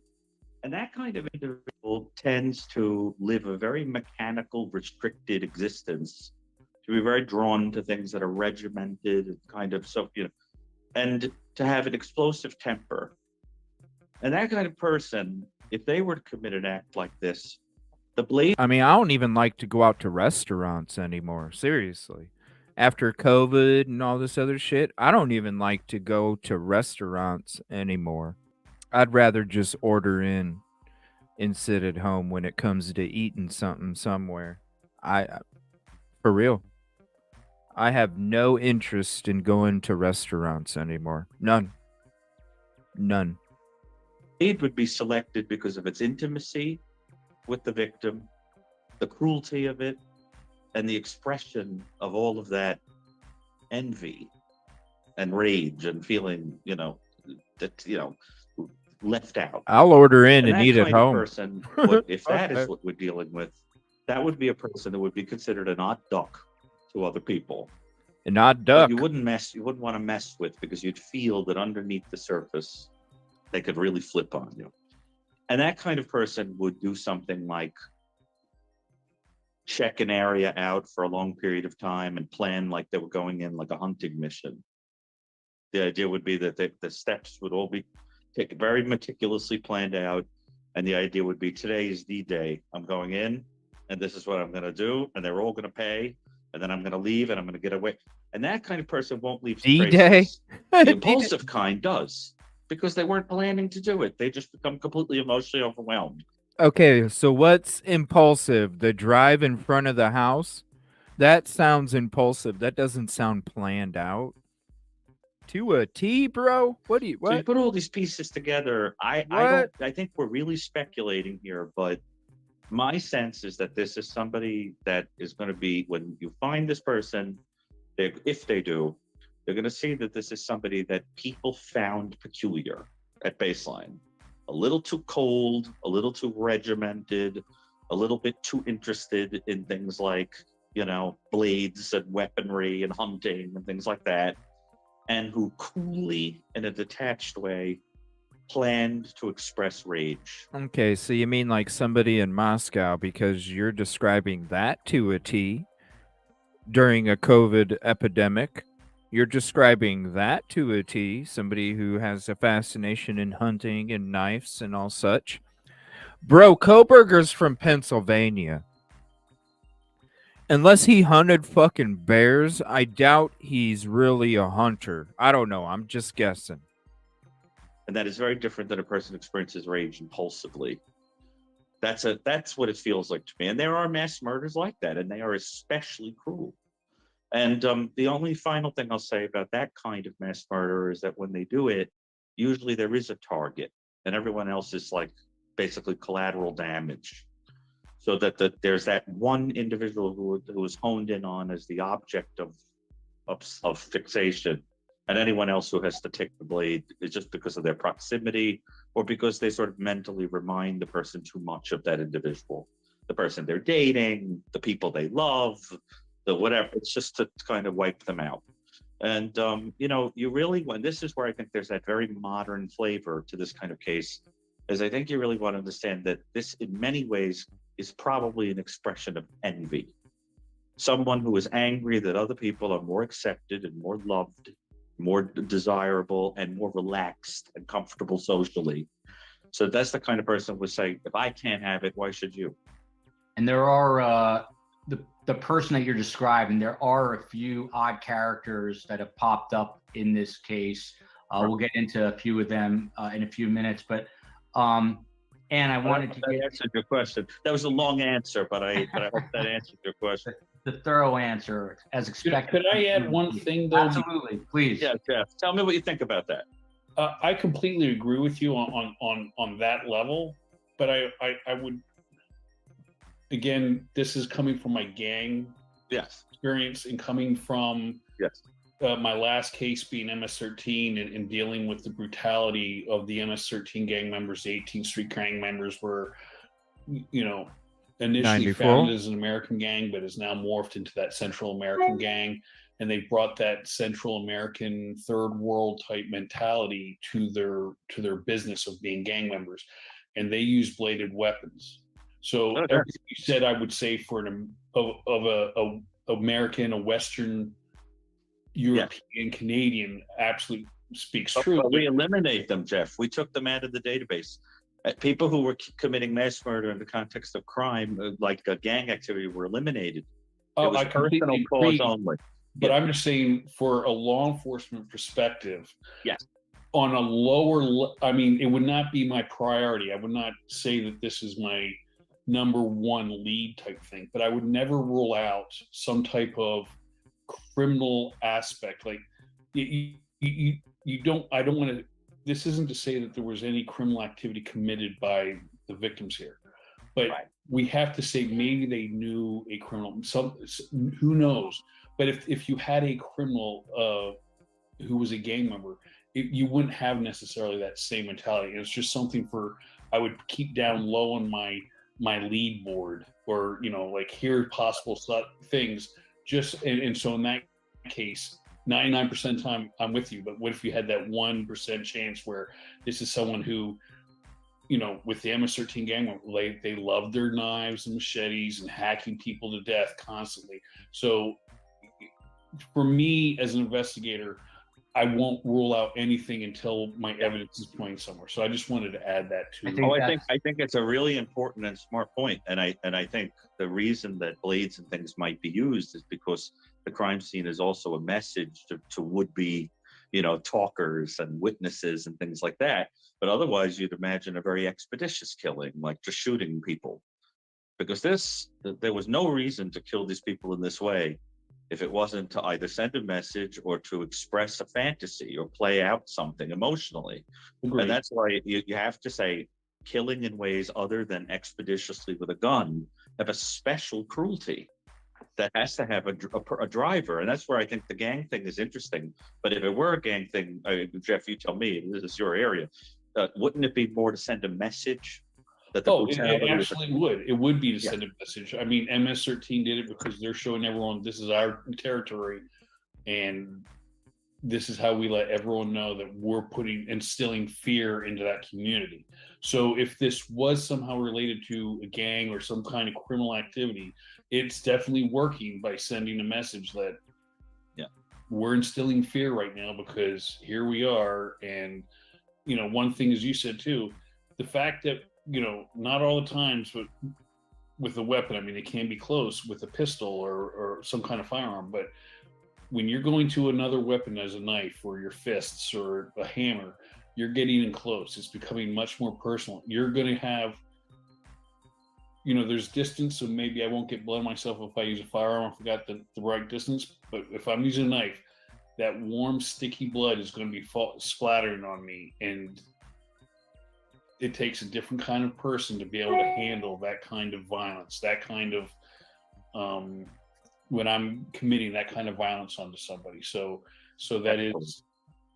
that's exactly what our former FBI special agent Navy SEAL said yesterday. Because you're not really thinking when you're talking about this about the acrid smell of the blood and all that's involved in that, without getting too gruesome. But also, if I may humbly add, I think maybe demographics is a part of this as well. Moscow, Idaho, much different than Boston or Miami, where I am. Everyone out there is a hunter. A lot of people are carrying knives. Maybe that's part of it. And to you, do you think this killer has killed before, if you had to guess? I think he has killed animals before. I have no doubt about that. Whether he has killed a human, I don't think so. I did want to say a few words about the victim because my area is much more in the victim area. We don't have a lot of information, but the one tiny bit I could find is the agents would always profile from the risk level of the victim and the risk level of the offender. From the risk level of the victim, it would be very low if you just take the crime scene. They were in bed sleeping, whereas the risk level to the offender, it was not too high because it was night and the victims were sleeping, so he had a lot of control over them. However, two of the victims worked. I didn't get where they worked, but that would raise their kind of social status where other people knew them. So I believe it was a Greek restaurant in town. Okay, but at least other people would know them, when they go in for that. So that would be something to, if you're trying to look at the possibility that there's been some surveillance, some stalking, whatever, of the victims, that would increase the possibility. So were there certain people that outside maybe asked to have them as waitresses or something? I mean, that might be an area that they get into. Mm-hmm. The other point I wanted to make that we learned from the serial killer study is that some of these offenders, and maybe Gary or Jeff can comment on this, would go into these at night, would go into wherever the crime was going to be committed and get very, very familiar. Go around the rooms, get very familiar with things and so forth. We've seen enough of that. So could there have been some of that going on ahead of time? We do know evidently that there had been it was a quote, a party house, but that evidently that night there was not a party that I have seen any information on. People came in afterwards, but not before. It sounds like they all came home. The other interesting point is, could he access that first floor where the other two students for, or would he have had to come in and go into the separate door? That would be interesting to know whether he just omitted them, whether he got tired, whether he didn't know they were there. I mean, a number of things to look at. Those are just some of the other points I think that's an excellent point, and that's a question that so many people I know online are raising about the two that survived. From what we know, I believe they were in the basement level, and I've actually had someone on the podcast whose husband lived in that very house 25 years ago when they were in law school. The house has been, built upon since then, and they say it's essentially like three little homes in one, the way it's constructed. So that is an interesting point. Jeff, to you, because this is also coming up. Can I just say what you just reminded me of? Something is, I would want to know the whole history of who had rented that house, who had lived there, because that might give some idea. Many of these offenders go back to a place where they feel very comfortable, or they've had some childhood memories or whatever. So that whoever owns the house might have a history of people who have, lived there before. That's the only thing I wanted to say. And Jeff, from an investigative standpoint, I assume that they're doing that. They're going through the rent history on that home, looking at who the previous occupants are. Coupled with that, people get mad. I'll ask two questions in one. The other question that keeps coming up online from a lot of people, they're already calling this a cold case. When would this become a cold case? I spoke to one forensic expert who says they'll be on this very hotly and heavily for at least 2-3 years before it ever become a cold case. So I'm curious about your take on that. So let's address the first question. They're going to look at the history. They're going to be doing interviews with everyone. So yes, they're going to be interviewing every single friend, anyone basement level. And I've actually had someone on the podcast. We're going to rewind that for a minute. Husband lived in that very house 25 years ago when they were in law school. The house has been, built upon since then. And they say it's essentially like three little homes in one, the way it's constructed. So that is an interesting point. 25 years ago. Jeff, to you, because this is also coming up. Can I just say what you just reminded me of? Something is, I would want to know the whole history of who had rented that house, who had lived there, because that might give some idea. Many of these offenders go back to a place where they feel very comfortable, or they've had some childhood memories or whatever. Whoa, many go back to what? So that whoever owns the house might have a history of people who have, lived there before. That's the only thing I wanted to say. And Jeff, from an investigative standpoint, I assume that they're doing that. They're going through the rent history on that home, looking at who the previous occupants are. Coupled with that, people get mad. I'll ask two questions in one. The other question that keeps coming up online from a lot of people, they're already calling this a cold case. When would this become a cold case? I spoke to one forensic expert who says they'll be on this very hotly and heavily for at least 2-3 years before it ever become a cold case. So I'm curious about your take on that. So let's address the first question. They're going to look at the history. They're going to be doing interviews with everyone. So yes, they're going to be interviewing every single friend, anyone who's ever been in that house since those students had moved in. They're going to want to get all kinds of information to put a big picture together, because right now, at least for us, we look at it, right? We're just seeing small tidbits coming out. And here's the thing, everyone wants to know everything. I understand that. But at the same point, when an investigation is going on, the law enforcement can't share a lot of information, because if they do, they can ruin the investigation. They can taint the investigation. So that's why, unfortunately, you have all your viewers and the people around the nation for every crime. We want to know more. We want to know more. That's human nature, right?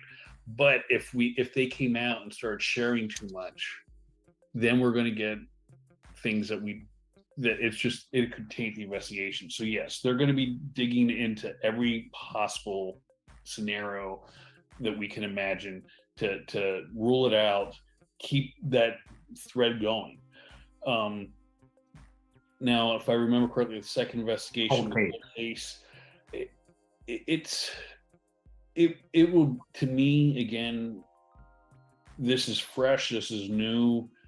The fact that 4 young kids were killed in such a brutal manner in an area where they haven't experienced this before. There's going to be some significant investigative work done by everyone for quite some time. But if they don't get good leads initially, it I would say the amount of people working on it is going to fall off, because we're going to have new crimes, new things that are going on, and you can't keep that dedicated resource forever. So, you look at the Boston Marathon bombing, for example. When we were there, the bombs go off. The first week and a half, 2 weeks, every FBI agent was stopped doing what they were doing and worked on that investigation. But after a week and a half to 2 weeks, we have other things that we have to do. And in this case, we were lucky. We had the younger brother in custody. We had the older brother died when his brother ran over him. So it was easy to start cutting people back to their cases.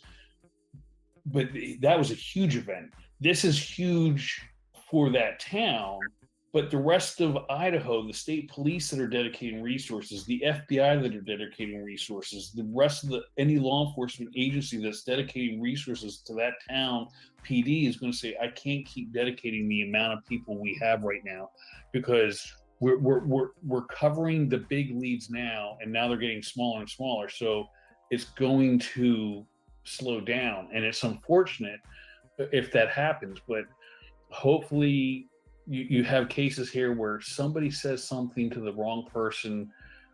We see this with our gang cases. Somebody will mention it to a member, hey, I did this, and then that person can get it, and it's a lead, and it can start things up and keep things moving forward. So we just hope that as DNA comes back, you can develop possible suspects. Information about the car, the interviews with the 2 people in that car, or the one person in the car, if they can identify who was in that car, that can all help keep things going. It's just it's really it depends on how that information comes forward and how quick other crimes in the area start forcing resources to go back to dealing with other crimes to solve and prevent. Gary, these are very attractive young women and a man. Does that raise your antenna at all that, to your point, maybe it's someone who's a scorned individual, someone that had a crush on one of the women, maybe is socially awkward, some other issue, they feel like they were crossed, and this is how they get their payback? Is that a possibility? I think it's certainly a possibility, but one point I think it would be good to raise is this. When we look at killers, this is true of serial killers especially, that are not overtly sexually motivated, or at least commit acts that might be seen as a sublimated kind of sexual act sometimes, like, let's say, Son of Sam, or some of these other. What's interesting about these people is that since it's ego that motivates them, it's ego that catches them. So that, in other words, one of the things with that type, like, for example, if you think about 3, off the top of my head, 3 not overtly sexual serial killers that were on missions, would be like Ted Kaczynski, the Unabomber, right? Son of Sam, David Berkowitz, and the Zodiac Killer, right? No rape, sexual assault, nothing. In all 3 cases, they wrote letters to the police, and or to people, that is to say, they wrote letters. Why? Because there was this kind of idea of toying intellectually with the idea, you can't catch me, but also to convey what that ego needs to tell the world that they're feeling in the shadows. And the interesting thing about this type of person, if this guy is anything like I think, is that half of the time, you have to imagine a person who half of the time feels like God and half of the time feels like nothing. Are they nothing or are they everything? That's the dilemma. Yeah, it sounds like me a little bit, Gary. So the point is, I feel like nothing, and then when I commit this deed, I'm everything. That's why it's interesting when killers like this do things like kill in the dark. Like the serial killer Robert Hansen that used to hunt women in the dark and shoot them in the back. If they turned around and saw him, he was just a small little nothing. But from behind them in the dark, he was everything. So that I think that this is the kind of person who, assaults from the shadows and in the darkness, and because in that he's something bigger than himself. And so what I think is that these are the kind of people that sometimes get drawn out by police activity, by things that are published about them that are not true, by that kind of thing. The person can't tolerate not eventually popping up. And that's the same kind of people, like if you have some kind of public event, memorial event, some kind of thing where you ask the public their opinions on the case, they can't help it. They inveigle themselves in because they have to have complete control over the entire thing. They have to know everything that's going on. And also, and this I think gets right into the work that you did, the serial killer work, that these people with these kind of missions, they often visit the place and fixate on it and come near it over and over again to get that power, that sense of. So now I'm not saying this is a serial killer necessarily, but I think some of those features may be present here. What do you think about that, Ann?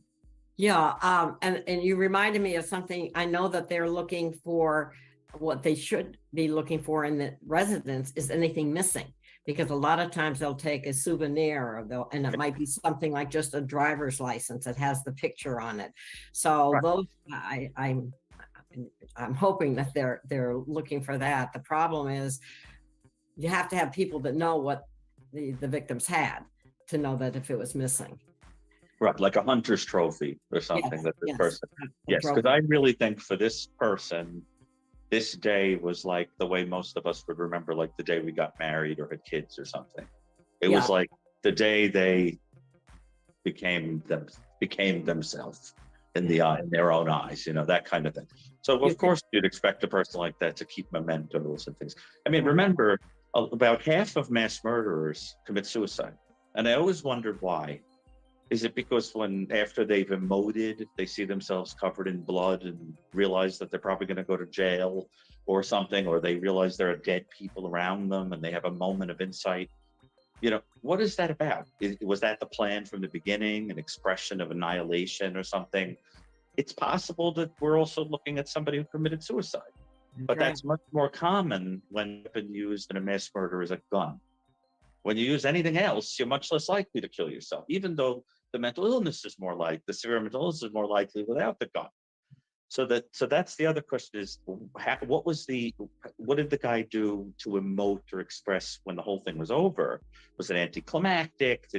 And what it sounds like is that this is a person who walked out of there probably covered in blood, or went in with a change of clothes, and probably drove out of there and went home and didn't seem to have any remorse or rethink it or do anything at all, but who was perfectly content with that.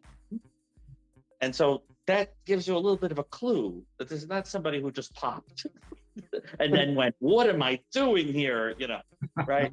So what did you say, Ann? It suggests a calculating, cold. Very much so. And the other thing is he had so much time. They didn't discover the bodies until, what was it, almost noon the next day.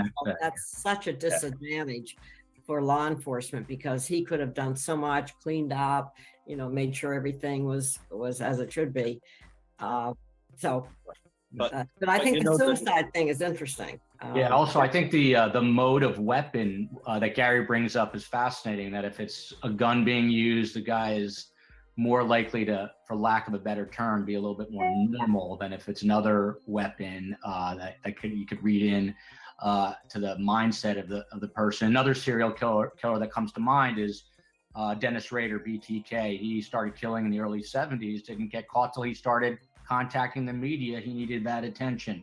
One thing I want to bring up with you, this is something that the Navy SEAL brought up, got a lot of attention online. He's also, as I said, a former FBI special agent. he looks at things like Jeff does as an investigator, former FBI, right? So he's looking at odd behavior, and the white guy in the hoodie that we can talk about in a few minutes, or the on again, off again boyfriend of Kaylee's, who they made 9 or 10 phone calls to in that window of time before the killings and after the killings. We can talk about that person. But Kaylee Gonzalez's father, Stephen Gonzalez, cannot seem to stay quiet. And that raised the antenna of this Navy SEAL and FBI special agent. And he's now hired his own attorney, his own investigator. He's revealing information that even the police aren't revealing. And when I had this Navy SEAL, Jonathan Gillum is his name, on the show, I happened to have a quote, a pretty lengthy quote from Steve Gonzalez. And I read this quote that he issued to the media. And Jonathan stopped me after I read this quote, and I should have brought it. I didn't, my mistake. He said, "You know what you just read?" And I said, "Yeah, I read a quote from Steve Gonzalez." He said, "No, you didn't. You just read the movements of a killer, because it talked about how this person went in through the slider, went upstairs, went downstairs, went downstairs, went upstairs."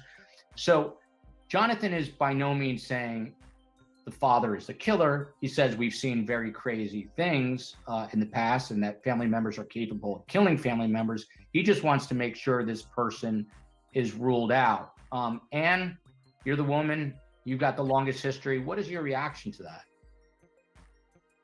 Well, it certainly is something that law enforcement usually looks at in a case, and Jeff can back me up on that, because especially when there's been the type of killing. But it would be why would he be a mass murderer? I could see one or two, maybe two, but I've never seen, well, I shouldn't say I've never seen, certainly you have mass murder family, somebody that will murder their whole family. And it is usually a lot of people. But given what I've seen coming from the media and his reporting, you'd have to rule out that he's just a frantic and a grieving father. It's his only child, if I remember correctly. No, he has a daughter, but yeah. He does have a daughter. Okay, so another. Yeah. But I'm not convinced. That's not convincing me to go down that avenue. Jeff, your thoughts on that? Well, it was funny because I remember when that quote was released in the news, and my fiance and she also spent 21 years like I did in the FBI, and she actually worked as the behavioral analysis coordinator for the Boston office, and we both kind of said that's very odd. So again, with Anne, I'm not saying, and the former agent you spoke to, not saying he's the person, but it's odd, and it would be something that we would, in law enforcement, take a long look at to rule out, to find out, because I find it hard to believe that law enforcement would share some of those details about what took place in the house with the family. And Gary, you're, again, the psychologist. You deal mostly with the killer side of things, but there's no real way to know how a parent's going to react to the tragic murder of a daughter, right? I mean, could it just be that he's acting strange because of what just happened? It's impossible to tell based on what's objectively observable here, because, who knows the motives of the human heart, But when you're dealing with people that are not in that sort of rarer end of the spectrum of human behavior, that aren't, psychopaths and sadists, things like that, usually the motives are things that, even if they're a little unusual, we can relate to them on some level. There's some human kind of something in there that would make sense if the person had an opportunity to explain it. But I don't think that's what we're dealing with the killer in this case. The killer in this case, I don't think too many of us would understand exactly what motivated this person. And because I can understand being upset because of envy or jealousy or something like that. But the difference is that you wouldn't, in the cold light of reason, after planning, perpetrate an act like that, unless on top of it was a grudge and a kind of a sense that all these people are lumped together like you were going to war, like the way that the human brain can lump a whole group of people together as the enemy and kill any one of them because they happen to have a certain uniform on, is that kind of thing. And in that sense, I'm reminded, Jeff, of what we were talking about the idea of like sending a message to the rest of the gang. Because if you think about it, if this person is motivated in the way I think he is, then isn't part of the message to say, all these other women out there that are rejecting me better be scared too, because I'm lurking out there in the shadows, and now I have all of you in the palm of my hands because I'm slithering like a serpent right underneath your feet. I could be your friend, I could be the guy that's in the grocery store, I could be the guy around the corner. So that I think this type of killer loves that feeling that they could strike like lightning, out of nowhere. How They is get the this whole to a community terrified, and T? you saw that with all those killers I mentioned that have that ego motivation. And wouldn't you say, Jeff, there's that quality of like, it's like a code. Like, oh yeah, absolutely. Be afraid, all women. Right. I'm here.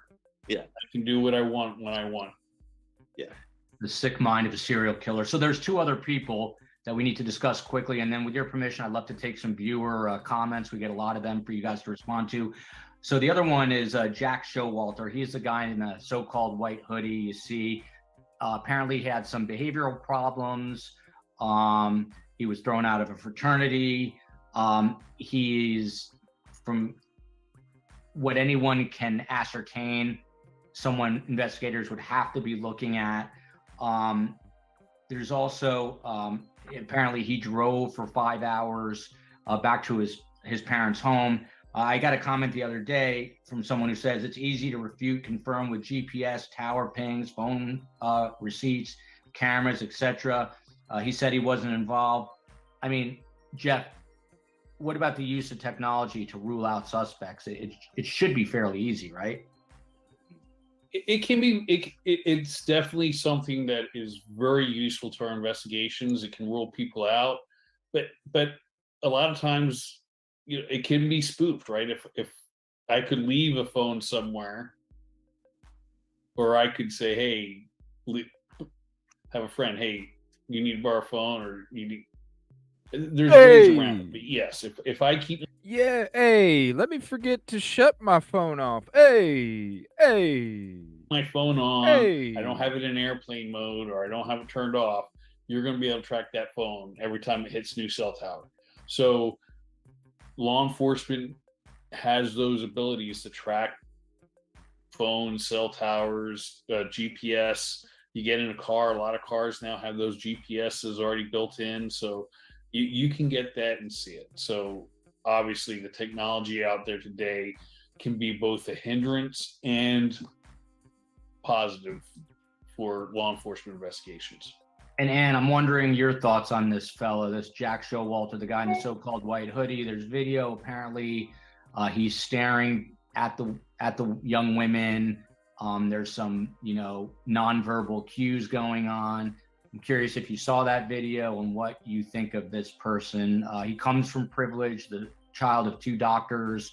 They say he might be in Africa right now. Curious what you think of him from a profiler perspective. Not to Gary, to me. To you, yes. Oh, to me. Well, he certainly got to be kept on the radar from what you've described. And he literally he's out of the country already. They say he's in Africa. I don't think that's been corroborated. His parents are both doctors, and apparently they travel to Africa. So I have not heard one way or the other. If someone watching can let us know, I'd appreciate it. Whether that is true or not, but I think it's someone that they're definitely looking at.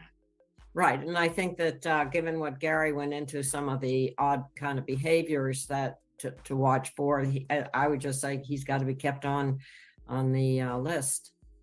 Absolutely.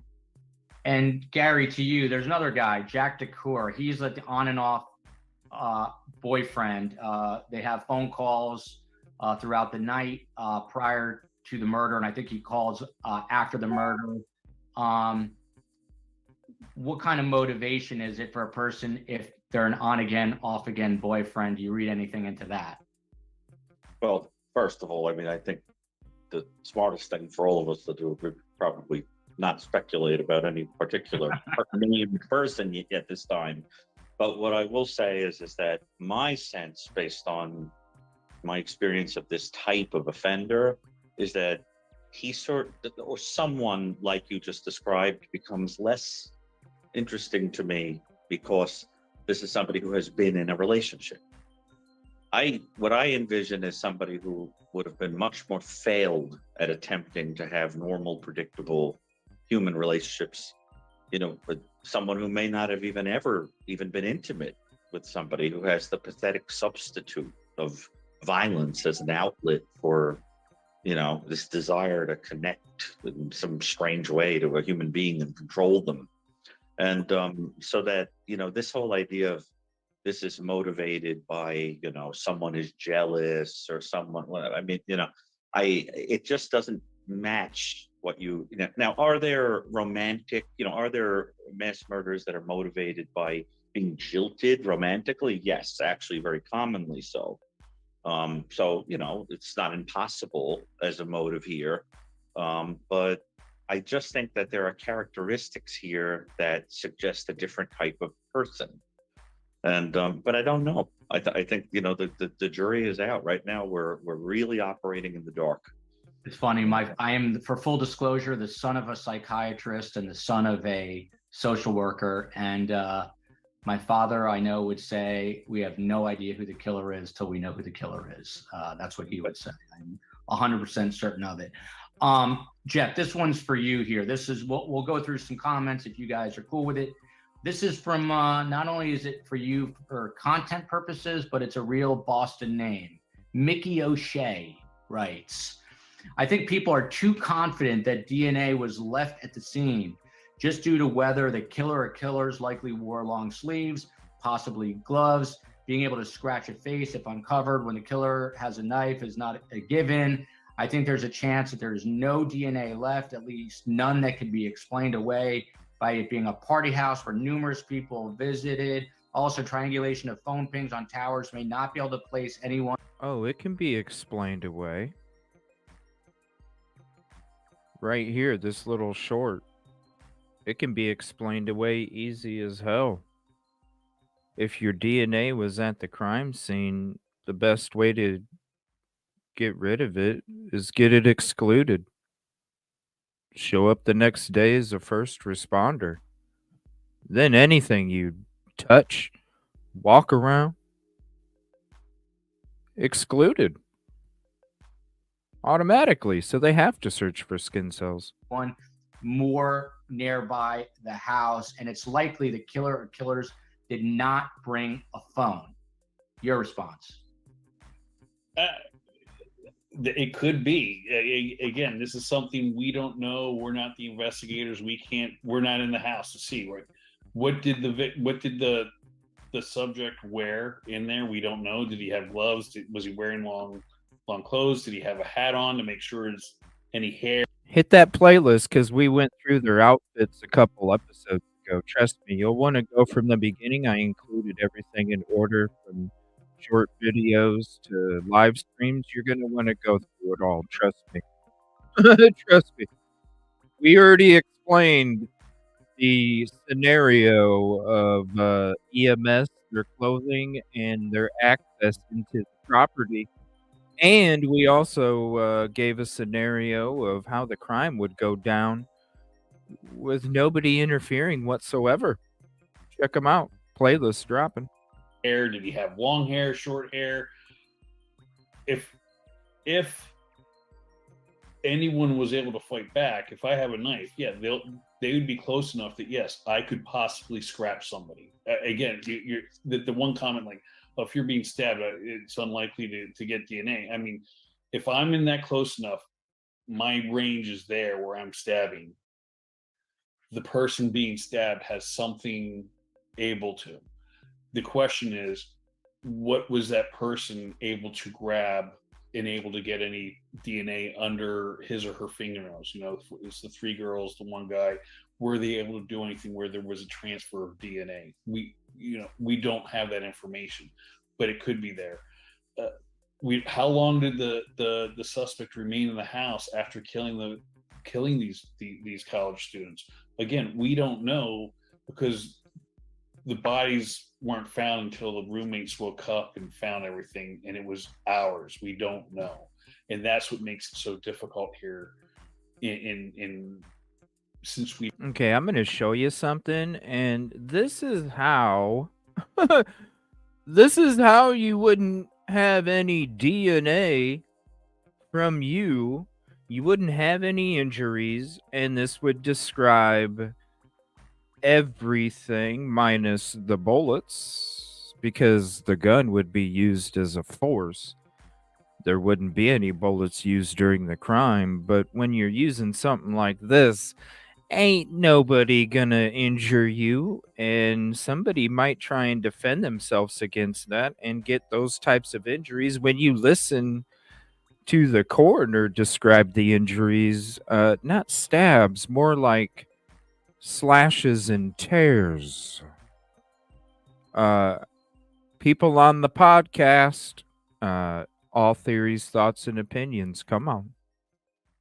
We don't know. It's hard for us to really profile everything here without that knowledge. So there's just so much there. But phones, if somebody brought their phone in, yeah, you could start pinging it. It won't be able to put somebody. Yes, that person was in the house, but the triangulation would put them in the vicinity. So it could be something you could start doing to try and narrow an owner or phone down.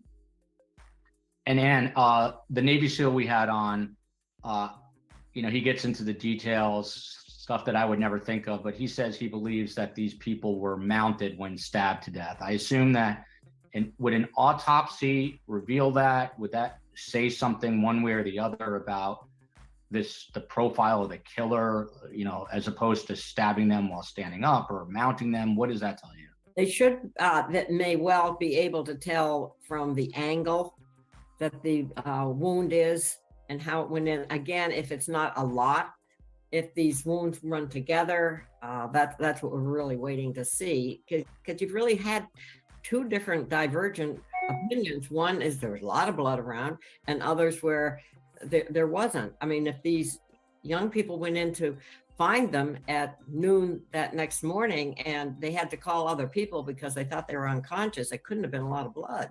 I mean, I would have thought they would have been horrified initially and called, more than just other friends. So again, that's going to come, and that was sounds like that was the second floor. The third floor, we've talked about that, seems to be where certainly the Kaylee was and so forth. But I think autopsy is going to tell us a number of things. Absolutely. Back to the Gonzalez's for a minute, and I definitely don't want to pick on them, but this is stuff that other viewers picked up.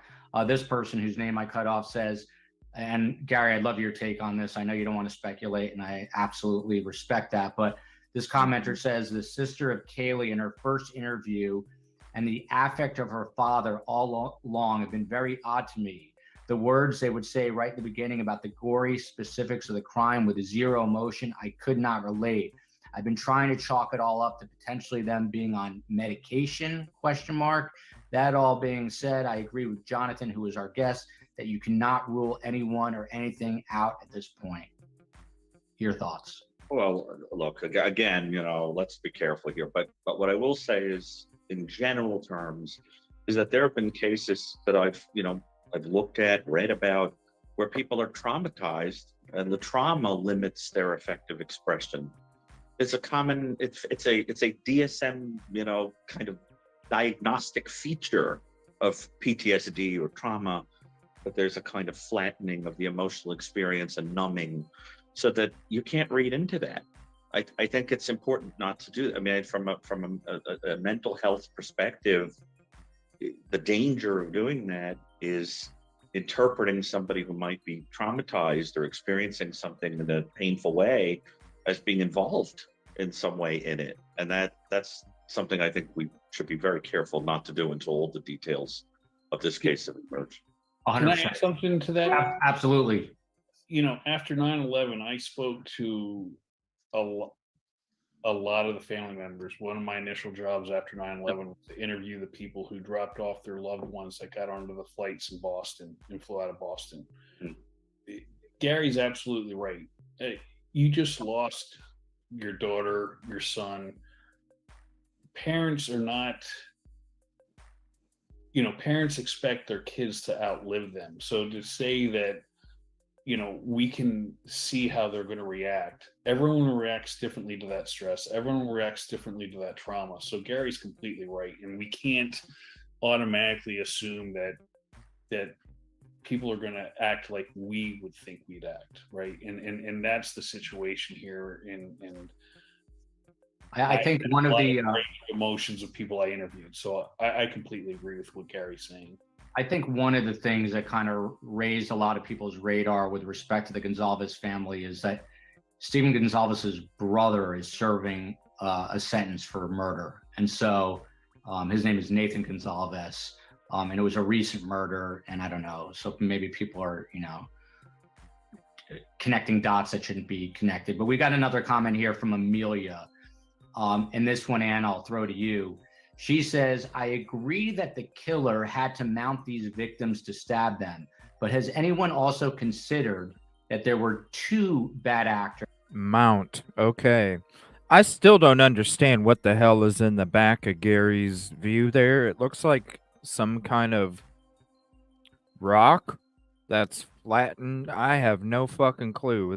It's not a clock because that's the shadow of the light hanging from the ceiling. I still have no clue what the hell that is in the back.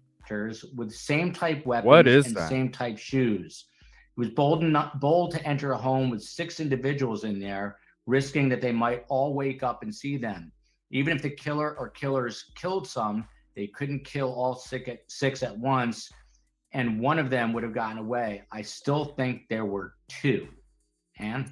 Well, yeah, and that's not an uncommon response. We heard that initially. You're always never wanted What to is say it? it was one. And What is certainly, theoretically, you I could still have don't one know. going on one floor and one going on another floor. I suppose that it wouldn't have to even be one person that did all 4. So I think it's now this is where the DNA may help if they can get it, if there isn't too much merging of the samples, where they would see enough different ones, all obviously different from the victims. So I'm not ruling that out. Although I have two comments I would add there. Okay. One is that when we looked at mass murder in the database, you could count on a couple of hands the number of mass murders that were committed by a team. Unless it was as part of a criminal enterprise or a gang enterprise. Very unusual for a person to commit mass murder with a partner. And again, you get right back to that point that would imply the ability to form an even perverse allegiance or alliance between 2 people that would imply a friendship or connectivity or intimacy. And these qualities that were glimpsed in this crime are a person who was not capable of forming those kinds of bonds. So that from a psychological perspective, I'm inclined to think this was a lone wolf.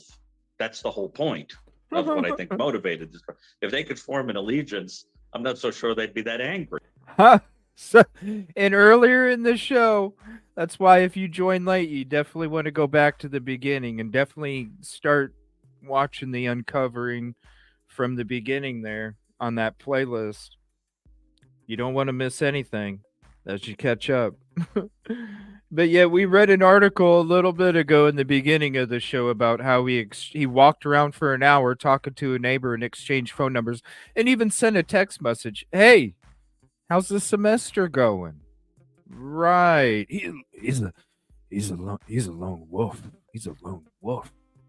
Right. He's a lone wolf. So that you see, how is this to a T? I think Ann is right to say, technically, we don't know. The jury is out. I mean, because there are also anomaly cases that come up that take all this stuff and blow it out of the water.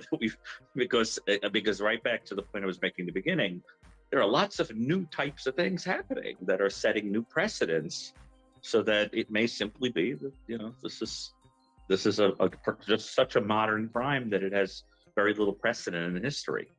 Gary, what factor does social media technology play into this so-called new violence? That's got to be a huge factor. Well, it is a form of technology that permits types of crime to occur that are either new or are new forms of old cruelty. Let me ask you, what is assaults, etc. I'm sorry to interrupt you. You said that things have really changed since the 1960s as it relates to. So what is it that has changed, at its core? Well, there are two things, and I want to be careful not to make sweeping generalizations here, but there are two things that are very notable when you sort of get into the study of crime, right?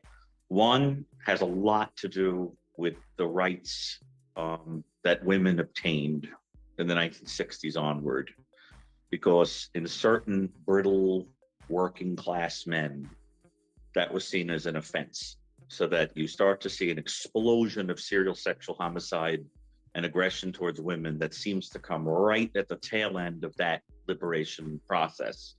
And it is, in fact, what motivated the FBI to connect with Anne, right?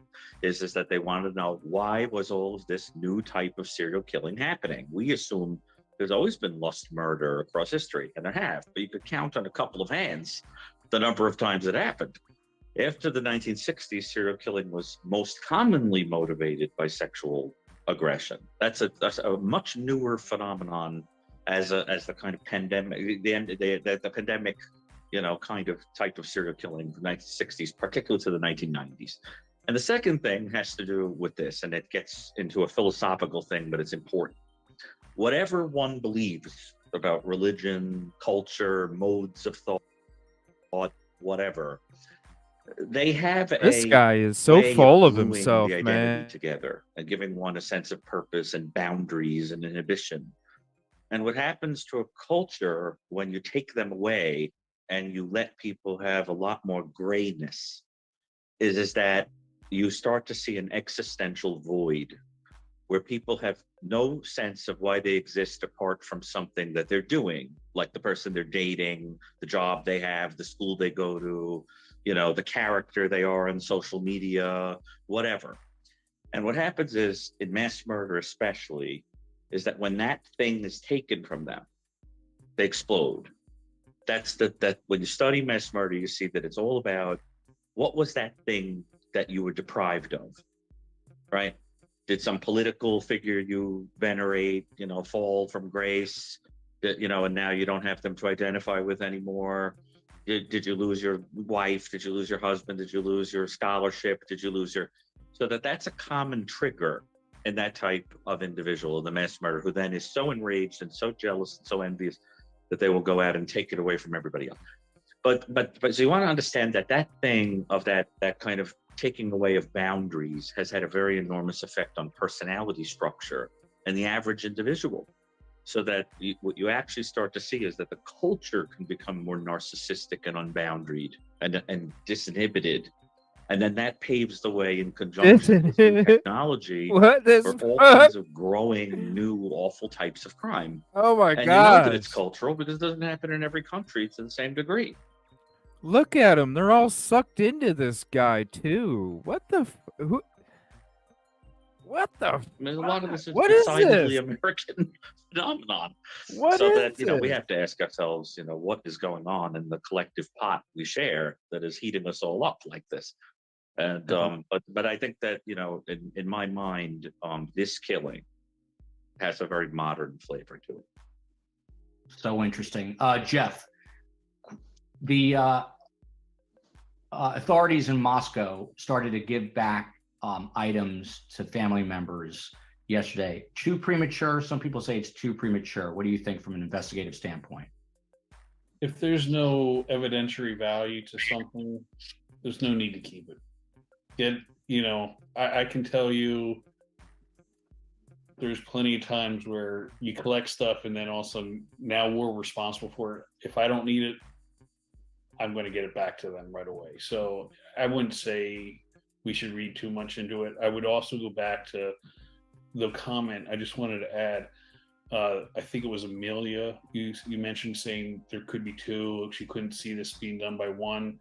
I'm not going to necessarily. Hey, Jeff, hold that thought for 1 second, because Gary says he's got to roll out. Gary, it was an absolute pleasure. He's the co-author of The New Evil, Understanding the Emergence of Modern Violent Crime. Gary, I hope you come back on. Your insight was fascinating. You are the voice of reason. Thank you.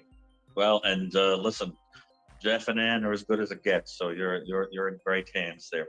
Okay. Thank you. Won't keep them long. So, Jeff, sorry to interrupt. I was just going to say one thing.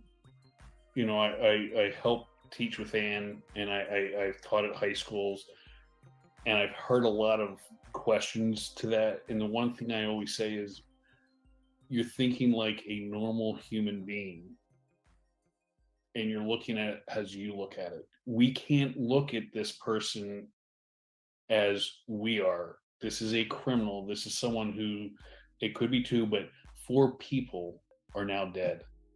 And you can't look at it through your eyes. You've got to start looking at through their eyes and what they're trying to think. And that's, you know, when it comes to working the gang cases, people say, I just can't believe that the gang members will do it. Well, yes, they do it, because they don't have the same thoughts that we do, where we're law-abiding citizens. They are career criminals, and this is their life.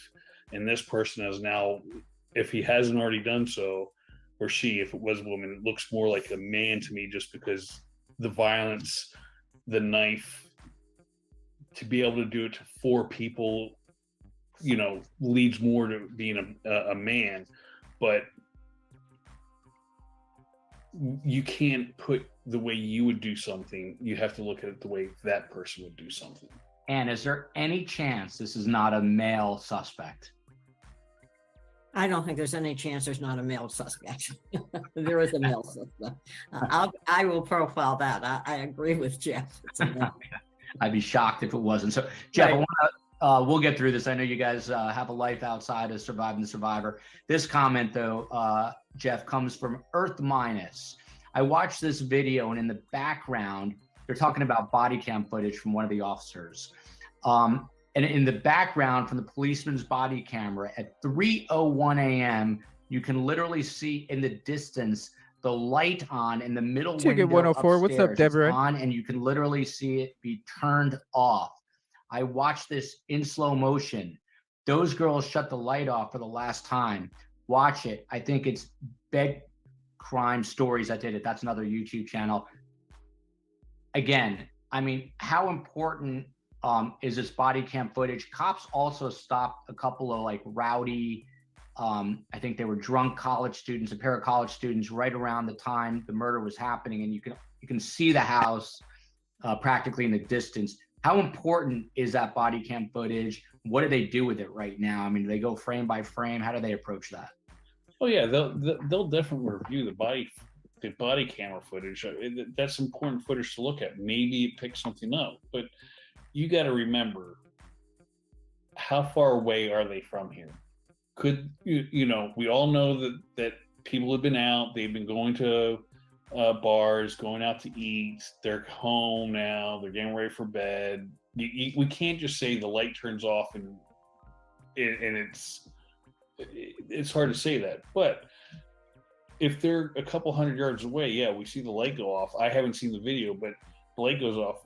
But how you know, that body camera, it's here. Is it meant to pick up details 200 yards away? No, it's meant to show what the police officer's showing, what the police officer's doing, what the person that police officer's interacting with. So it's not going to pick up great stuff. Could it pick something up if they're closer? It could be, and it could lead them into a direction that could help them develop new leads and help solve something. But they will do it with their computer and really sit down. Next comment for you, Ann, from Carol Abrega.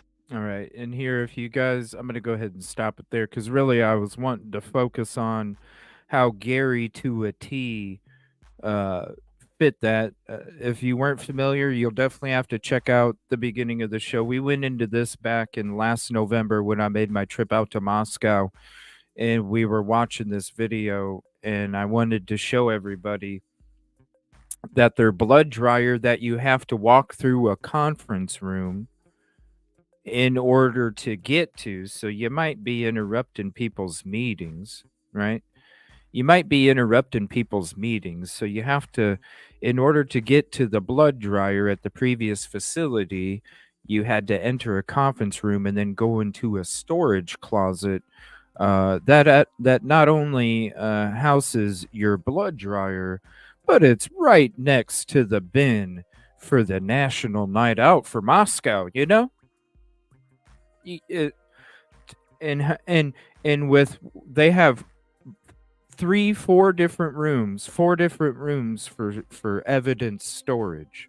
This is just a storage closet, but they have 3 or 4 rooms for storage that is scattered throughout, or they did, that is scattered throughout the whole facility. And are you going to tell me that each one of those rooms was temperature controlled to make sure that you could preserve the evidence like you're supposed to? I mean, the lockers that they they weren't completely closed off and sealed. They had holes, all up along them and everything. They were like really lockers. Like for a sports team, not for a school, but like for a sports team, where you put your football uniform or your basketball uniform, and it has the holes in it, so that way the material can breathe. Yeah, those kind of lockers right next to your national night out bin that you get to parade all the vehicles and show how much of heroes you all are for the tremendous amount of work and the awards that you get, and everybody's ranking up, moving out of state, going to do this and do this and do this, getting awards, scholarships, 463,000 for Sigma Chi in 1 year alone. Boy, everybody works together. That's why we are calling this Uncovering the Cover Continued, because every single night we're going to be discussing it and having more updates. And this as well, just like this is what we were talking tonight. This is from a comment that we watched from a newer episode from a couple days ago about the trial delay and all this, and then this make no mistake that BK is pulling strings through his lawyers, amusing himself like a puppet master, as he has been from the start. The courts are colluding with him unwittingly. And then goes on to say in that same stream, it is his characteristic of people of his apparent type to do so. And not only that, the court is like the cop he bamboozled out of a ticket at a traffic stop. It makes him feel powerful. So that's why we're like, oh, so he discussed this to a T? He described BK, he called BK before BK was arrested to a T? Doesn't make sense. Chandra, or anybody else, if you would like to call, let me see where to go.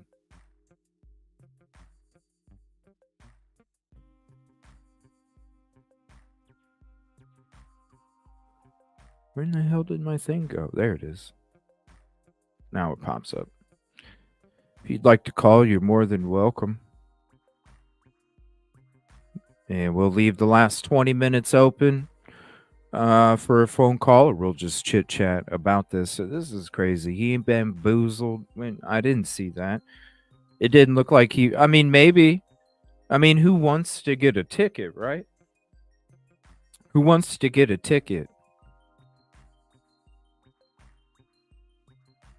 I don't want to get a ticket. Do I try and talk myself out of it?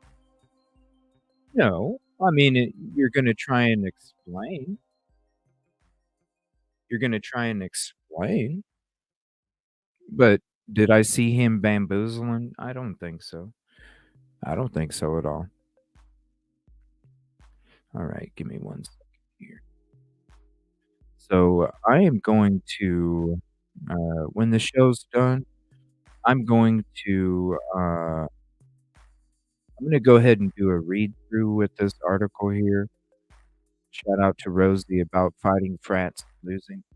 I'm going to do a read through on this and put it out for the morning. So look for that video to drop. I'm going to read through this article, and I think it's going to be really interesting when I'm actually going to go through it. It's probably going to be about a 15, 20-minute video. But I don't know. Very interesting. Very interesting when it comes to why this gentleman was, I don't like how they're asking me to not do what I'm supposed to do when it comes to me doing what I'm supposed to do.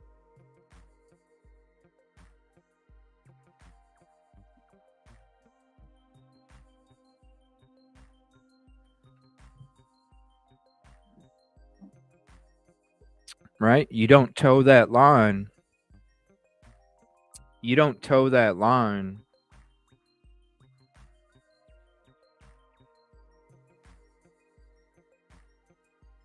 And get to, you get to hang around. You don't get to toe that line and hang around. Let me see here. Angie, you're more than welcome to call in if you want. I'll be live for another 18 minutes or so. And then I'm going to work on a couple highlights from tonight's show. Again, here is the link to the playlist for uncovering the cover. And like I said, this starts off with the first short when I came across the beginning of this. It starts with the first short. It's all in order from the short videos to the live streams. And definitely catch up. So start with the first one, get yourself a timestamp set if you have to, pause it and come back on the replay. And then that way, whenever we aren't live and you want to hang out with the evil CJ, then you can just hit replay and continue to catch up, because everything that we discuss in each new episode or each new video is not going to be really gone over again. We're going to be going through new stuff every time. So it'll definitely help you get caught up to all the stuff that we've kind of gone through already. And then as we're live, you'll continue to be caught up on all the other stuff. Are we going to be midway? I already made a video for that. Let me see if I have the link for you. No, I don't. Hold on one second. I'll go ahead and get it for you. I already made the video. Let's see here. This was a week ago. Hold on one second.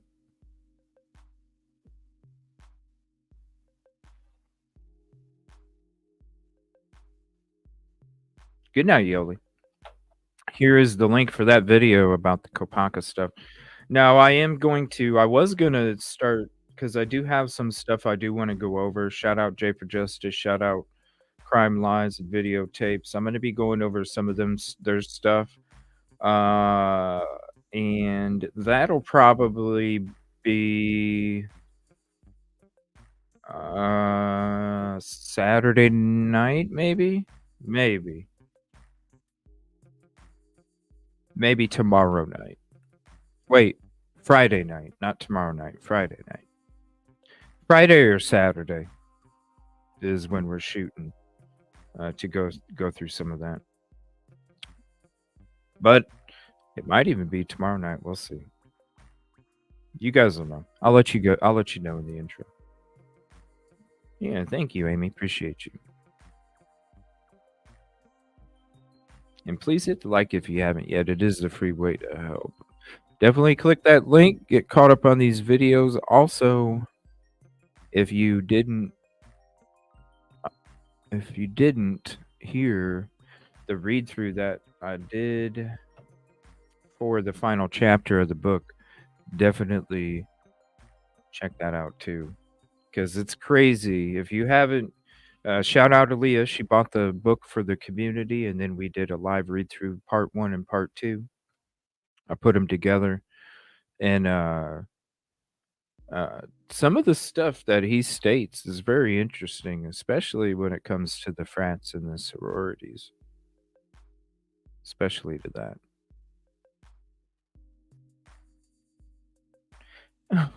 What the hell, attitude? That's weird. Yeah, thank you so much. Thank you, Caddy. Thank you, everybody, for all your hard work, too. Oh. Dang, that's crazy. All right, let me see if there's any breaking news going on here real quick.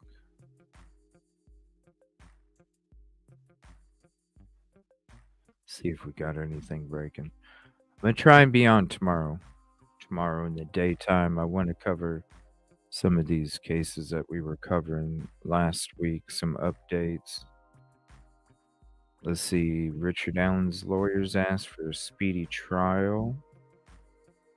What else?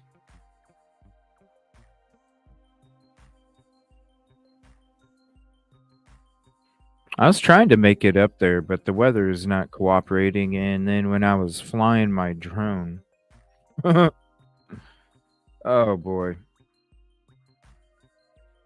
I was flying my drone, and I even recorded it too, because I got to call customer service. Because I was flying my drone. I was literally up in the air hovering, because last time I flew it, after about 10 minutes, I couldn't steer to the left. And I was like, what the hell? So it was a real pain in the ass trying to land it, you know, when you can only go forward, backward, and to the right. It was a pain in the ass. So the next time I took it out again, and today, I was out flying it, and it was hovering, and I'm like, okay, it's nice, it's hovering, it's, it's cool, it ain't too windy, it's hovering nice, all right. So I started recording it, and then literally I let it sit there and hover because I wanted to see, okay, I'm gonna move the camera a little bit. Let's see how long you hover. Let's see how long, how long you're not moving around and stuff, right? Next thing you know, my freaking drone started going like in a weird orbit circle type thing. And I'm like, what the hell is this? I never did this. And so I clicked on the home button, right, to make it come back home, which usually it'll fly like really far in the fucking air. This is why I like to land it on my own. Because if you hit home, it'll fly really high in the air, and then it'll come back down where it took off to go in the air. But instead, when I hit home, this fucking thing took off, like on its own, took off, and then started nose diving and literally dove into a freaking hill, and then rolled like 5 or 6 fucking times. I was like, what the fuck is this? Yeah. So even if I would have made it out to Delphi to fucking get some drone footage, that motherfucker probably would have went gone. What kind of drone is it? Here, I'll show you.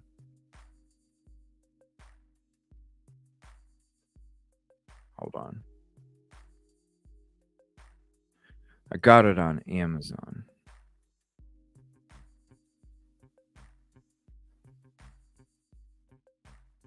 Now I spent fucking I spent like $350 on this damn thing.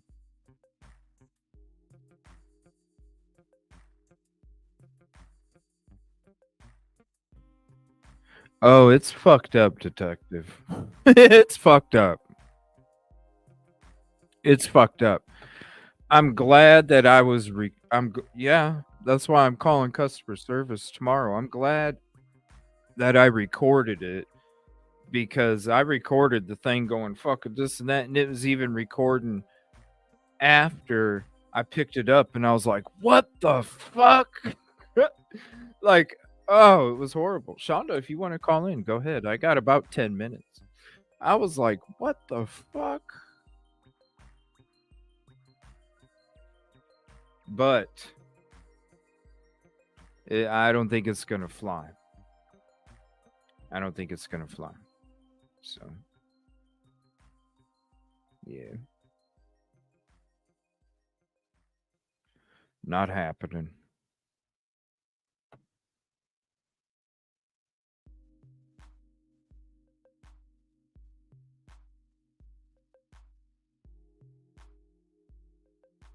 Yeah, Angie. Yeah, we can chat whenever, even if it's on Discord or whatever.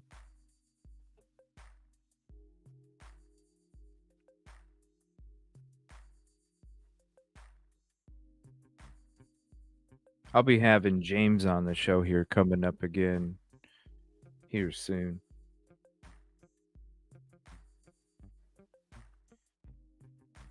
Yeah, I know, but damn, I watch all these freaking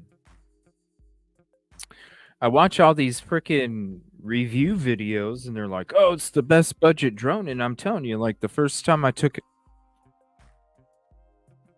2 times. The first 2 times I took it out, it was beautiful. It hovered nice. There's a couple times it went like this or whatever. I was like, you know what, I can work with it because it's all editing anyway, And but man, the few times after that, couple times I couldn't get it connected to even go up in the air.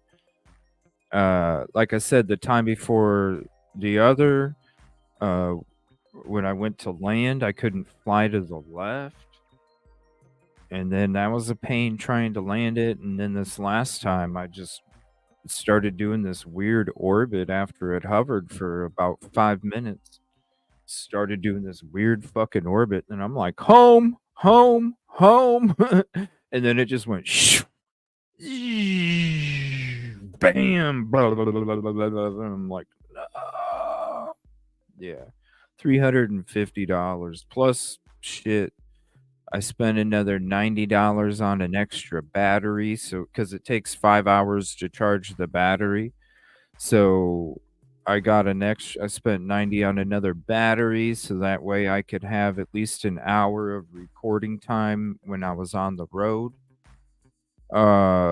Because it would take a whole nother day to charge all the batteries again. 15 hours total. You could only do one at a time. I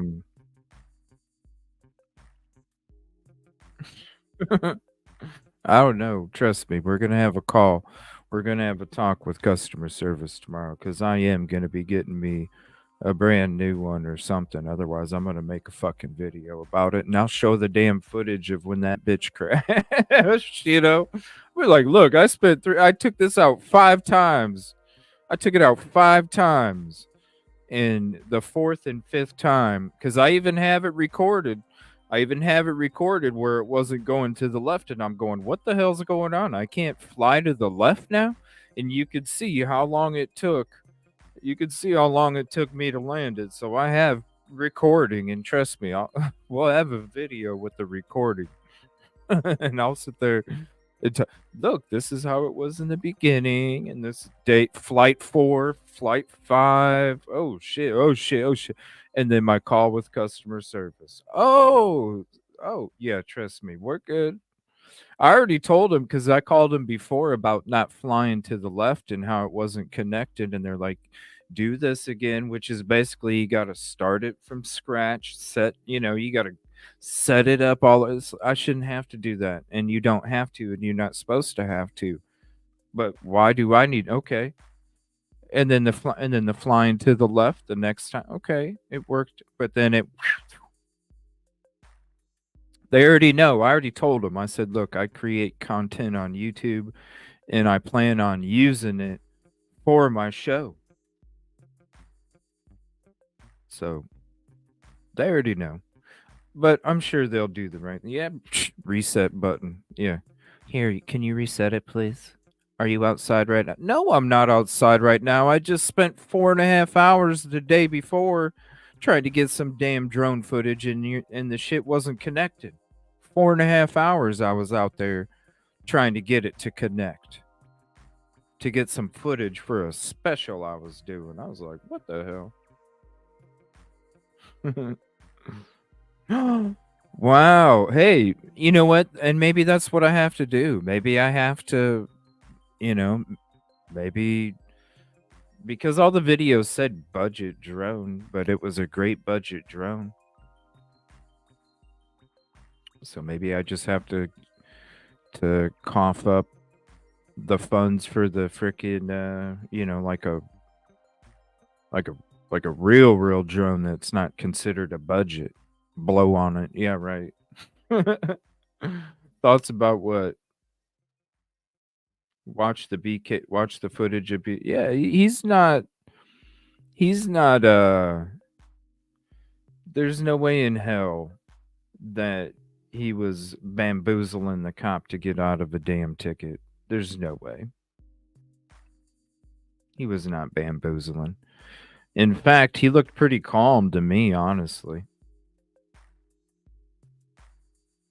I didn't see anything, any kind of issues with it or whatever. Looked pretty calm to me. Put it in a bag of rice. Rice, trust me, that thing dove into the frickin' hill. I'll show you guys. I gotta like upload the footage. I didn't even fucking upload it today. I was just like, you know what? Fuck it. I'll deal with it tomorrow. I wish I had an original Nintendo. I'm actually thinking about going to play some old school shit over at the lounge tonight, maybe. But I got a lot of work to do tonight too. I got to work on some highlights. So I don't know. I would love to play some games. I miss playing some games. I don't get to play very many games much.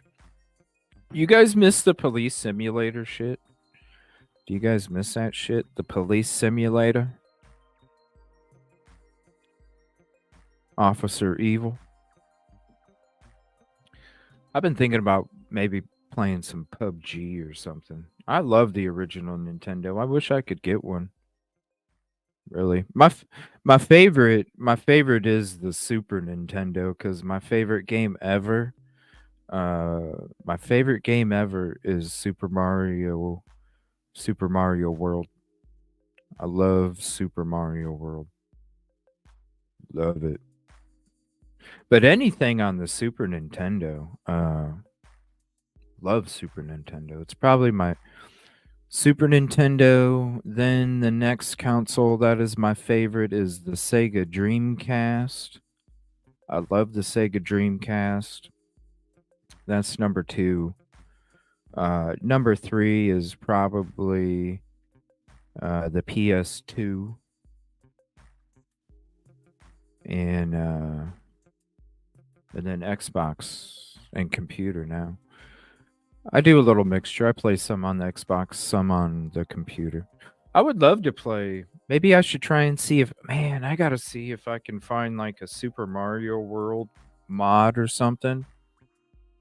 And I can play it on my computer and stream it. I would love to fucking play some Super Mario World. How do we do that? I need to get that. I would love to play Super Mario World from right away, just from level 1. Let's do it. And Zelda from the Super Nintendo too. That was another one of my favorites. Well, you really had to think with that Zelda game too. A Link to the Past, I think is what it was called. You have a working Game Boy. Wow. I wish. What's up, shenanigans? Yeah. Bring back Police Simulator? Yeah. We'll see. I might get on the lounge tonight. I don't know. I'm gonna sit down, take a look at my notes, kind of go through, see how much work I got to do after the show, and then We'll see. So if I do hop on over at the lounge, it'll be a last minute thing. But good night, everybody. Thank you for hanging out tonight. Appreciate you. Definitely click the link of the playlist for Uncovering the Cover. Go through each one. We give you something new every few minutes, and you get some spicy conversation too mixed in between. Appreciate you all so much. Thank you. Thank you for your support. Thank you for your kind words. Thank you for your comments on the videos. It does mean everything to the community, and thank you for being about the peace, positivity, and progress, because that's what our gift is for being on this beautiful planet that we call Earth, in having a host of our soul that we call life. And I appreciate every single one of you, and you all mean so much to me. Thank you. Appreciate you. We'll see you tomorrow, maybe tonight if I'm at the lounge. Stay safe, stay warm. We'll see you tomorrow.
I'm sorry, we're not copying your lunch location. Try that one more time, puppy.